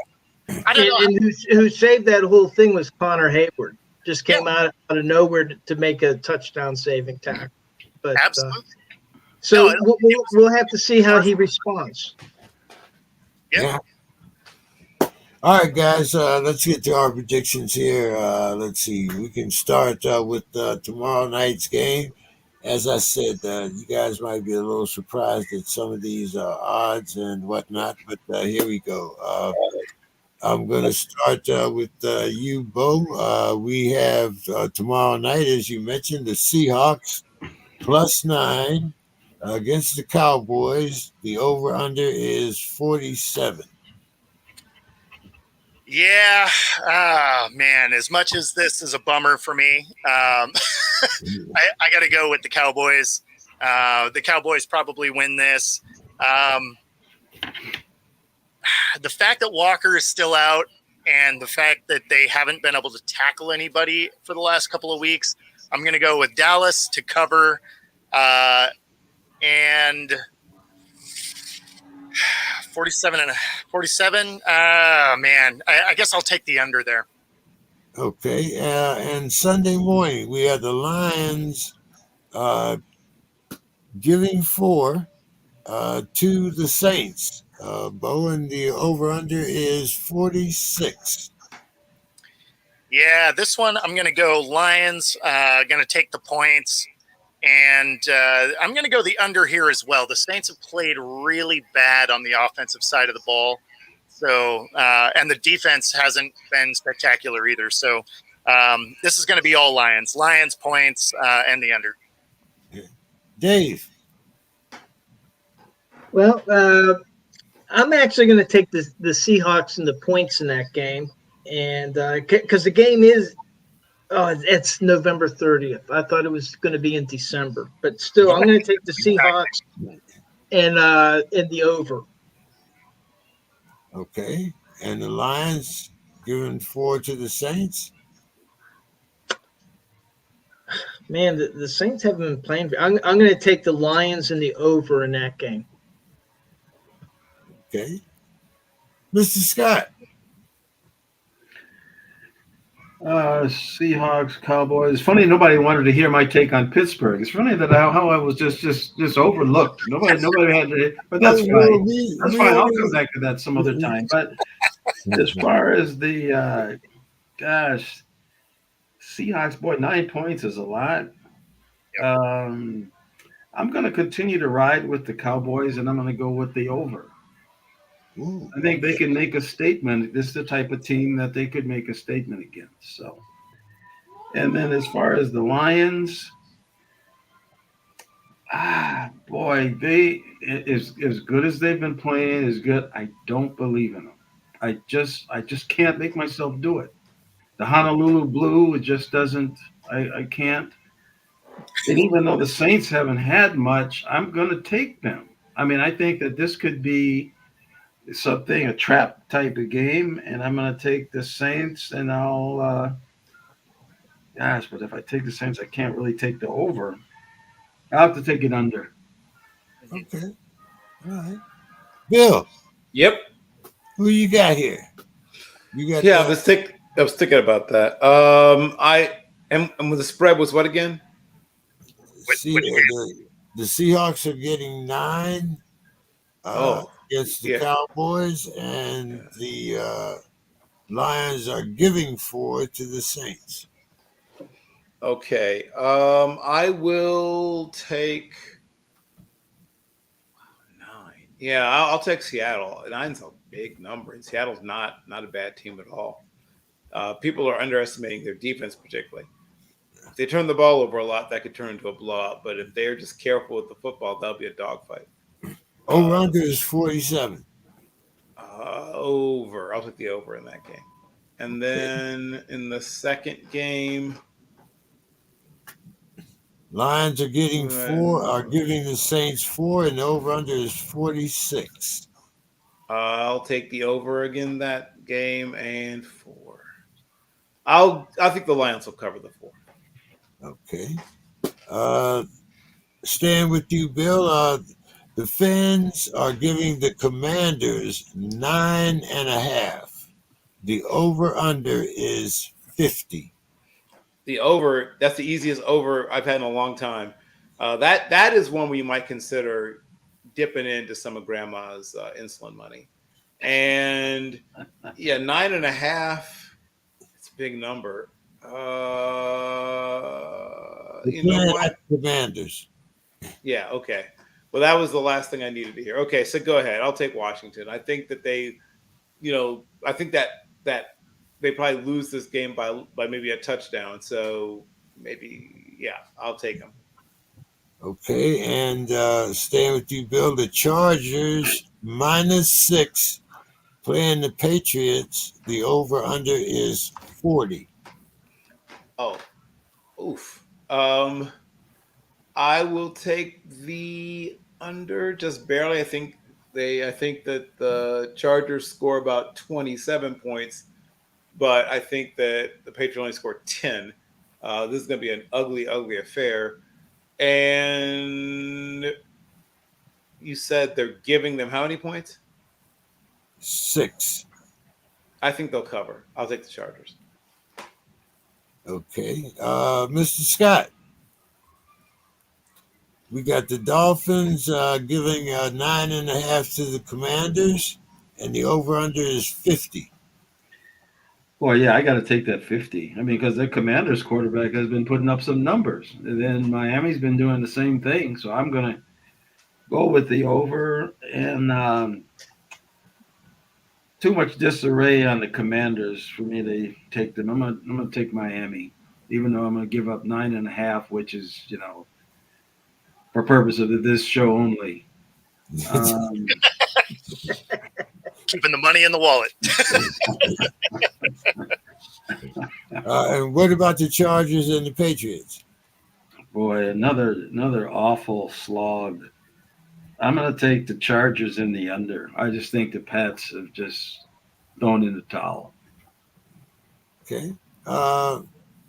Dave?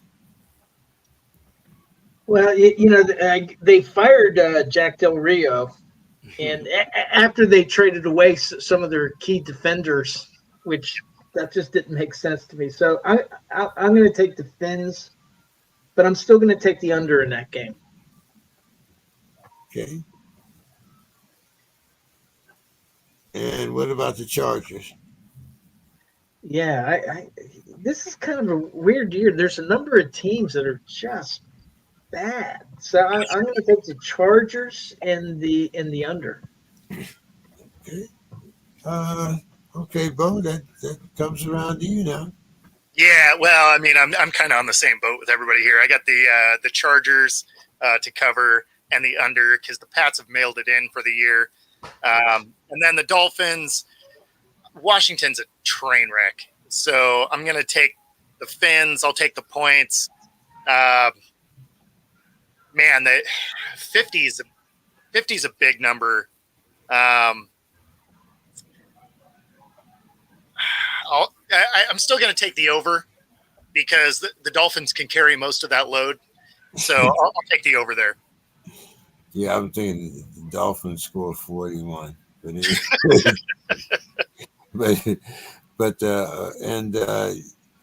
okay, Bo, the Cardinals getting 5.5 against the Steelers.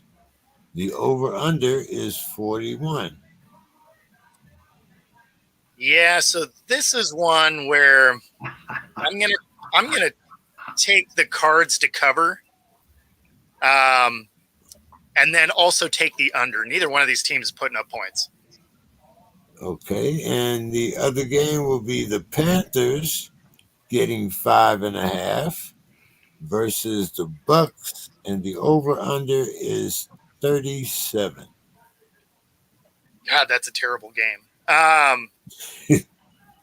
Wow. I'll take the Bucks. Yeah, I guess. I'll take the Bucks to cover, I suppose, and the under.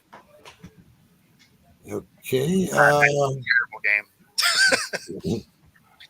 All right, Dave. You've been betraying us here lately, but what are you doing here? Let's see. The Cards plus 5.5 against the Steelers, over/under 41. Yeah, no, I'm going to take the Steelers in this game, although with some reservation because Arizona, Kyler Murray is going to be playing his fourth.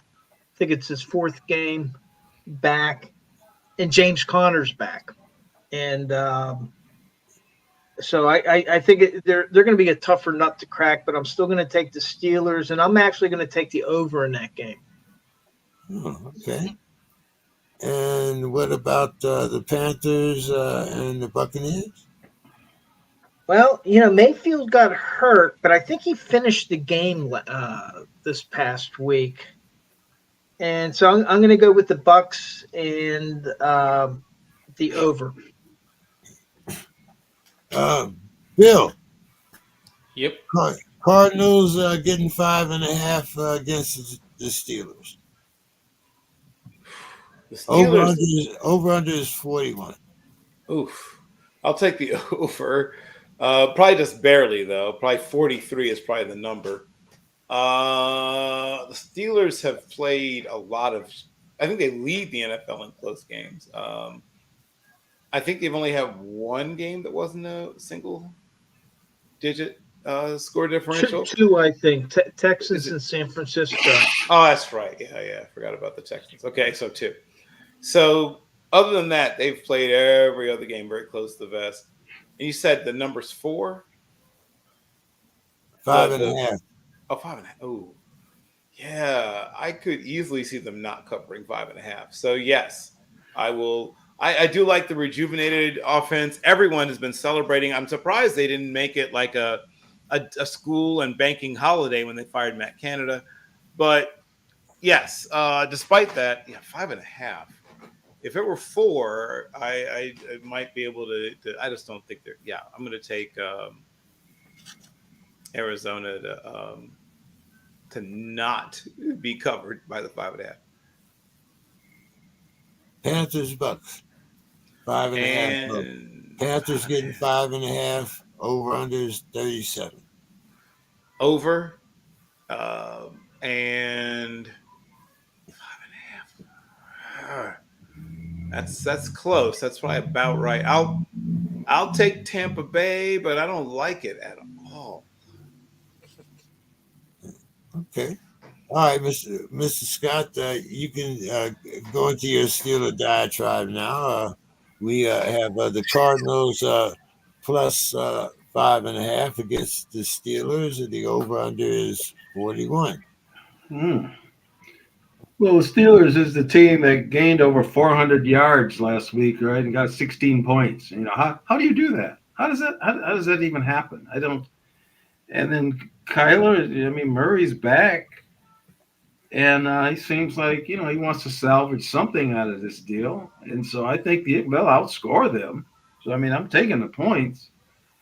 I'm reticent to take the over, but that's what I'm gonna do. I'm gonna go with the over. And what about the The Panthers? Steelers don't have a quarterback. I mean, Wilson picked Kenny Pickett.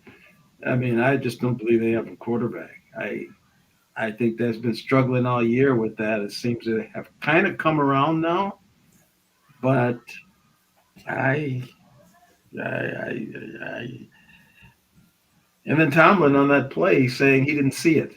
Well, they got coaches. They got the booth. You got all kind of things. What do you mean you didn't see it? I mean, so I'm going to take. I don't know what wasn't on the field. That was the player. The player said he didn't see it.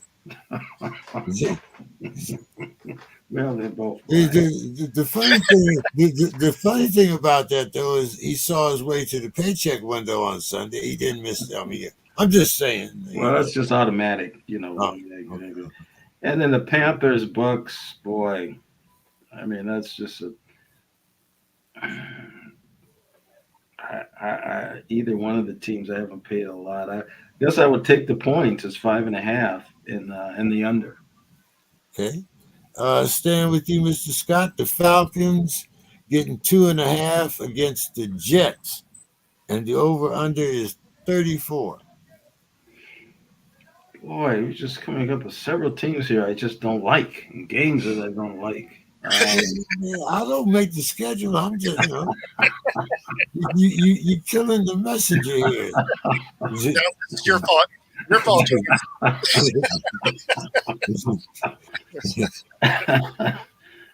But I'm going to take the Falcons and the points. I mean, what do they have to lose? And then I'll take it over 34. It's a low number. Okay. Well, you'll this is a pick'em game. The Colts -1 or +1 against the Titans. They're giving the Colts are actually giving the Titans 1 point, and they're playing at the Titans. The over/under is 42.5. Yeah, well, Derrick Henry seems like he still wants to play. And then I think, did Taylor get hurt again? Yes, Taylor's out for a few weeks with thumb surgery. Well, I'll take the Titans and the over. Okay. Bill. Yep. Falcons, Jets. Falcons getting 2.5. The over/under is 34. I'll take the.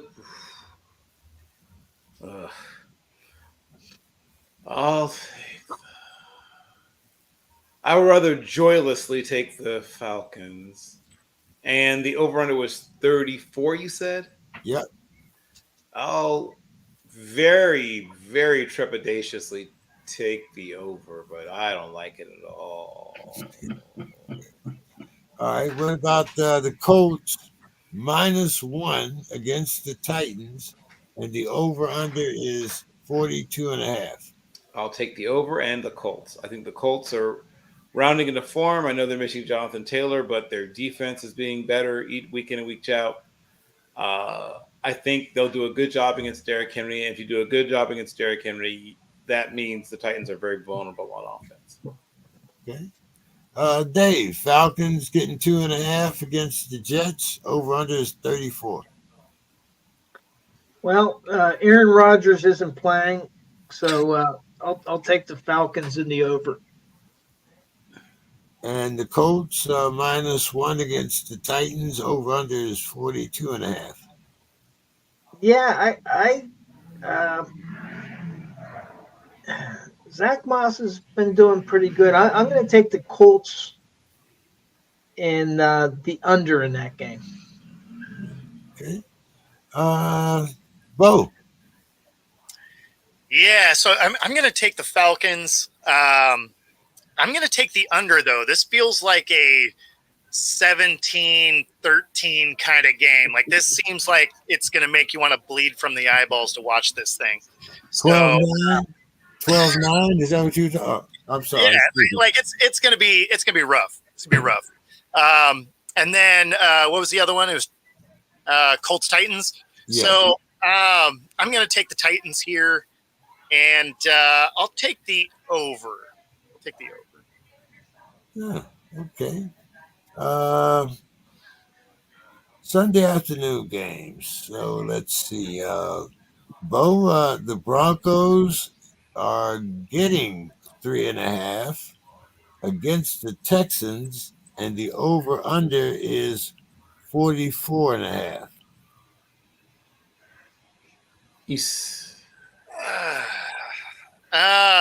Man. Okay. Well, I like Houston here. I think the Broncos are frauds. Their offense really hasn't done anything. Their defense has looked good over the last 4 games. They've created a lot of turnovers, and even in that, the games have been close. So I don't trust the Broncos offense. I'll take the Texans here to cover, and it's 47. So yeah, I'll go. I'll go with, I'll go with the under here. I'll go with the under there. Okay, and the Sunday afternoon game that we will all be watching, the 49ers getting 3 at the Eagles, and the over-under is 46.5. Yeah, so this one I am going to go with the Niners to cover, and the over. Both these offenses can score.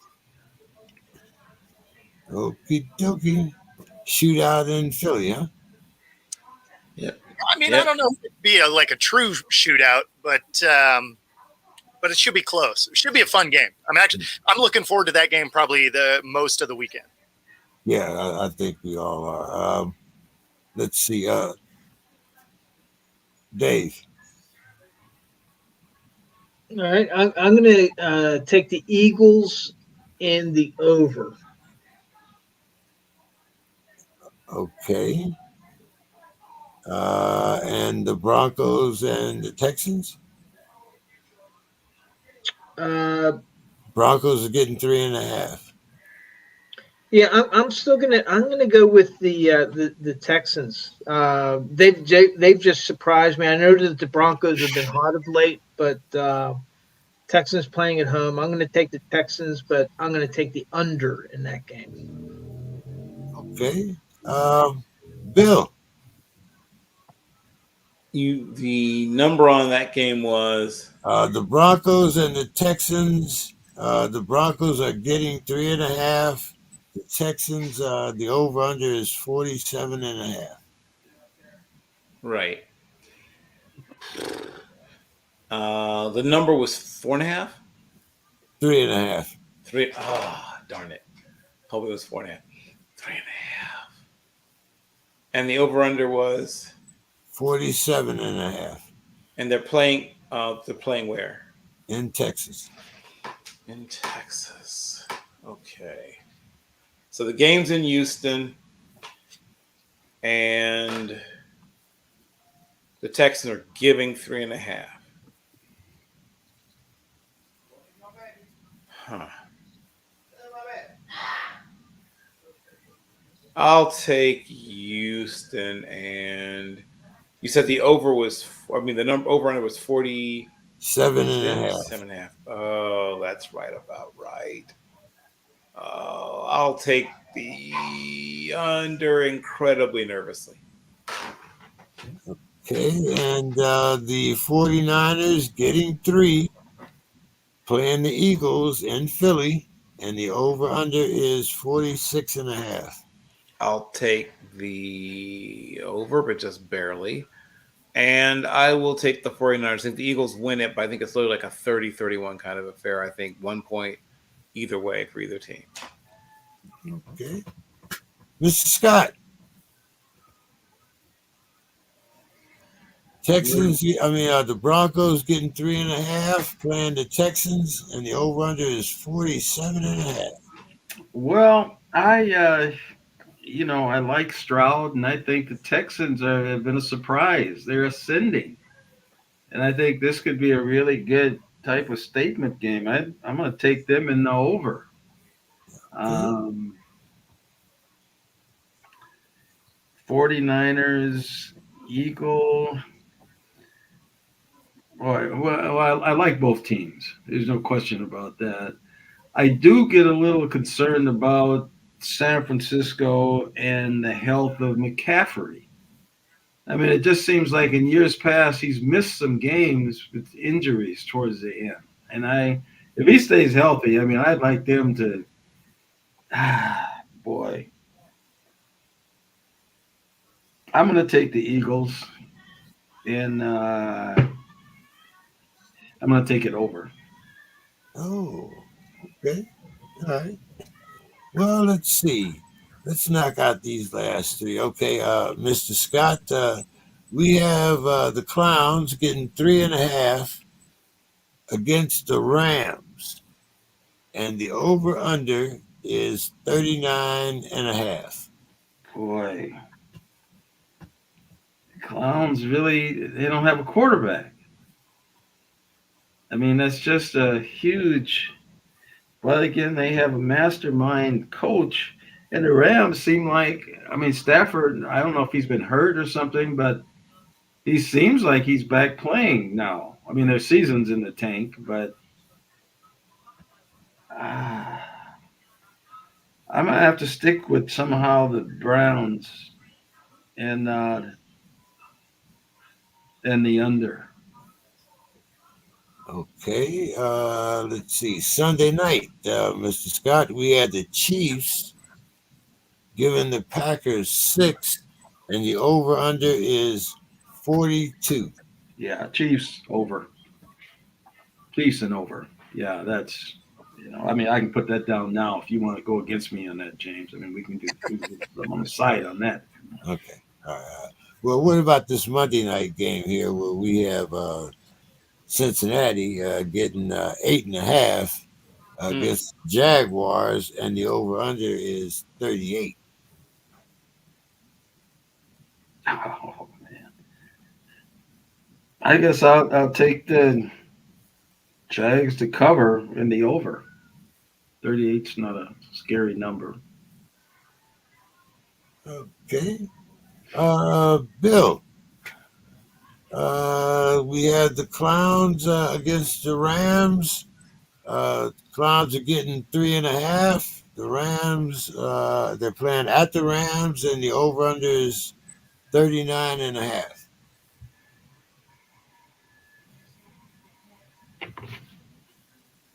And the game is played At the Rams in LA. at the Rams.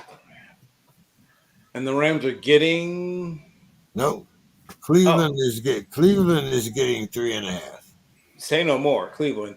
Fun fact: the Rams, of course, began their life as a franchise in Cleveland. Yeah. So it's but yeah, give me the real Cleveland franchise. The Browns here, and they do embody Cleveland. So I was going to say we already did the Ravens. yeah, that's a good one.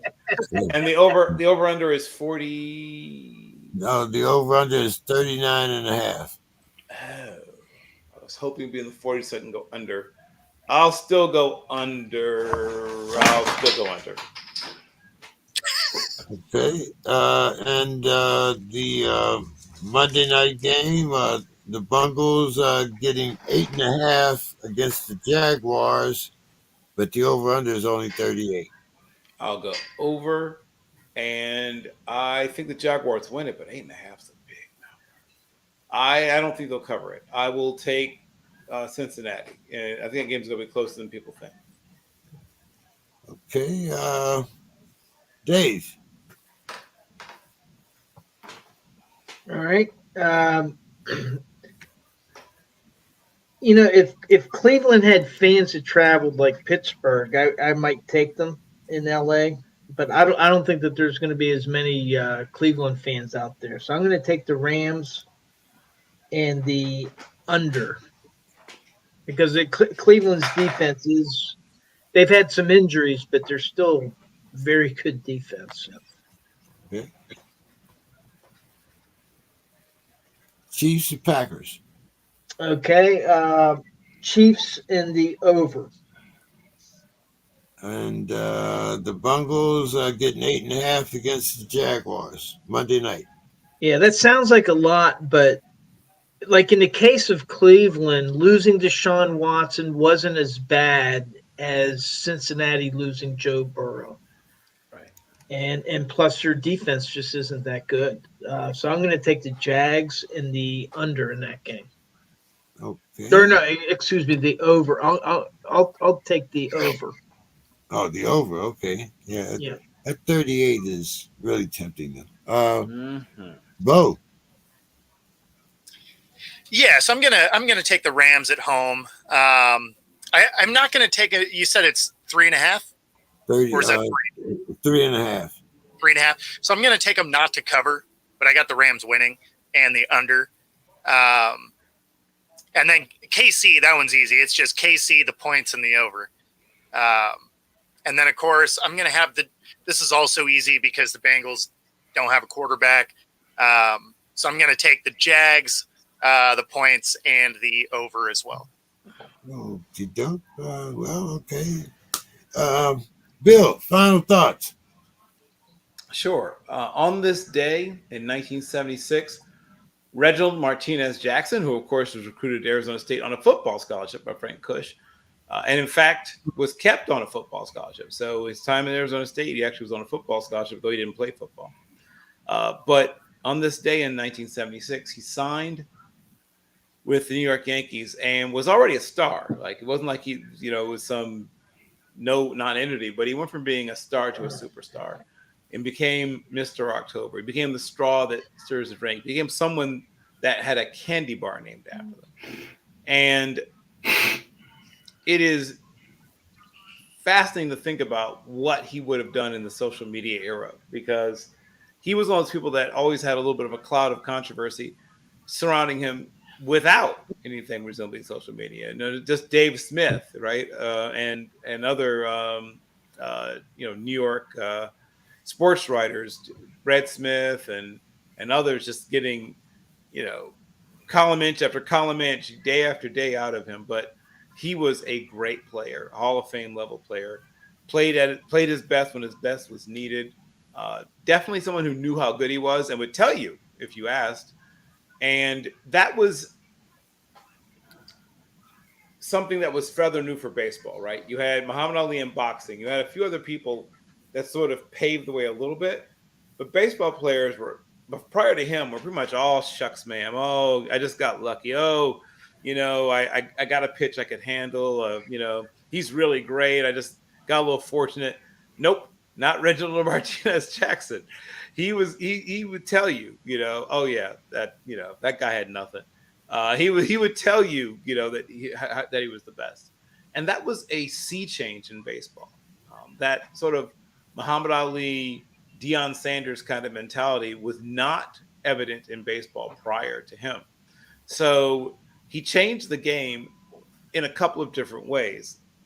One, like I said, sort of the celebrity baseball player, and there've been others. I mean, he wasn't, Babe Ruth was a national celebrity, but he became a celebrity baseball player who embraced it in the biggest media market in the land and won big, right? Back when baseball, though it might have been knocked slightly from its perch as the number one sport in the country, it was a close number two still in those days. So, it's not like now when the, NL MVP winner could walk down the streets of most cities in America and be recognized by maybe one person out of 8. That baseball is, wasn't in that kind of situation in those days. So Reginald Martinez Jackson becoming a Yankee this day in 1976 was something that changed the fortunes both of him as a person and the Yankees as a franchise in ways that they probably had tried to imagine, but I don't think they had fully imagined how different both would be from that point forward. Very good there, Bill. I know we always can get one of those facts from you. Dave, why don't you give us your final thoughts? Yeah, I'm going to go back to Deontay Johnson. He's, first of all, the criticism that he's receiving it's warranted. He basically blew off a play, and he's receiving a lot of criticism. There's a number of very, very vocal Steeler fans that want him traded. They don't like that Mike Tomlin. They want him to punish him and all this kind of stuff. And people are questioning his apology and explanation that he gave to the team. Whether it was sincere or not. And for me, it doesn't matter. It doesn't matter what we think. What's important is what his teammates believe, and did they accept his explanation? And and in terms of the way that Mike Tomlin is handling it, his job isn't to mete out punishment. His job is to extract the best performance that he can from a player week to week.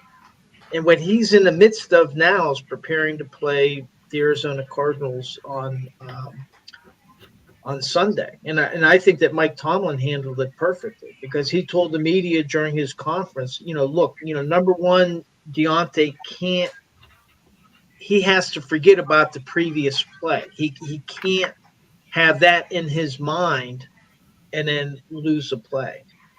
But he also said that he was going to leave it to Deontay Johnson to explain to his teammates and to the media what happened, and that he wasn't going to put any more color onto it simply because he believed that the players involved in the play are in the best position to explain what happened. And I think that Mike Tomlin handled that perfectly. Now, the thing I liked, there was a Steelers beat writer, Mike DeFabo from The Athletic, and I just wanted to quote one of his tweets, which I tend to agree with. Not all Steeler fans would. But he said, quote, "How hilarious it would be if regular people had to do press conferences after each work day.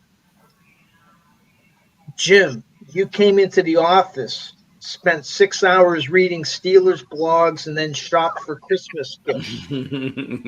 Are your bosses okay with that effort?" Unquote.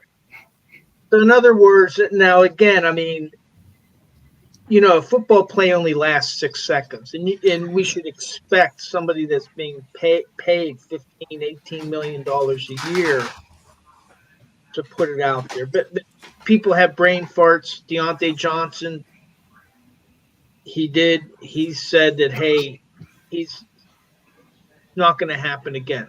Well, we're going to get a chance to see on Sunday and for the remainder of the season whether he holds true to his words. So I just wanted to, my final thought really is we got to remember that these people are human and that we often judge them, but then we don't consider, well, what about the mistakes that we've made? And none of us is perfect. And how would we want our coach, our boss, our spouse, our parent to handle that? And so that's my final thought for tonight. Okay. On the plus side, we'll get to see all 22 views. Say again? I said on the plus side, we'll get to see all 22 angles on whether or not he drops the ball again or not. Mr. Scott, your final thoughts for the evening.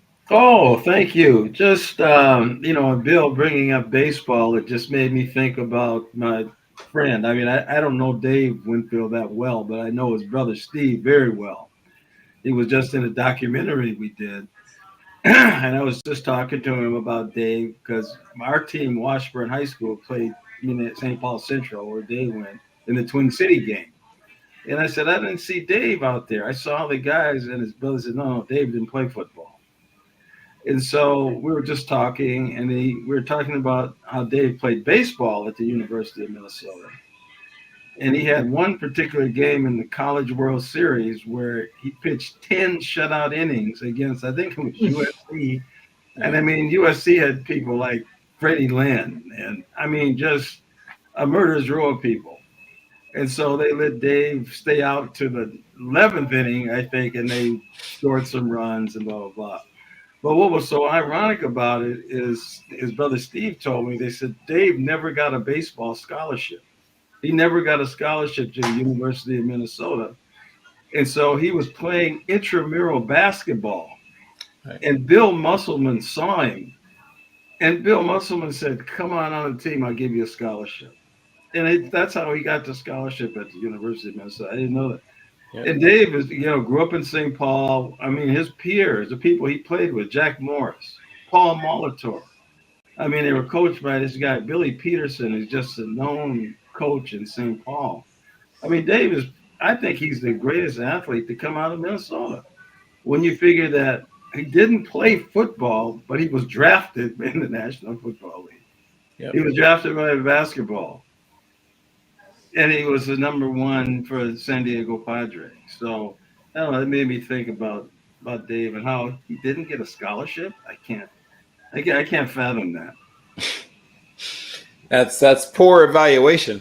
I think Bobby Marshall might have something to say about that. But yes. You know what? And I've talked to some of his relatives. He's in San Francisco. A friend of mine knows his great-grandson. Yes. But these are things that we don't know that much, until Bill dives into the archives. I mean, but yes, that's a very good point, Bill. He's out there with the film.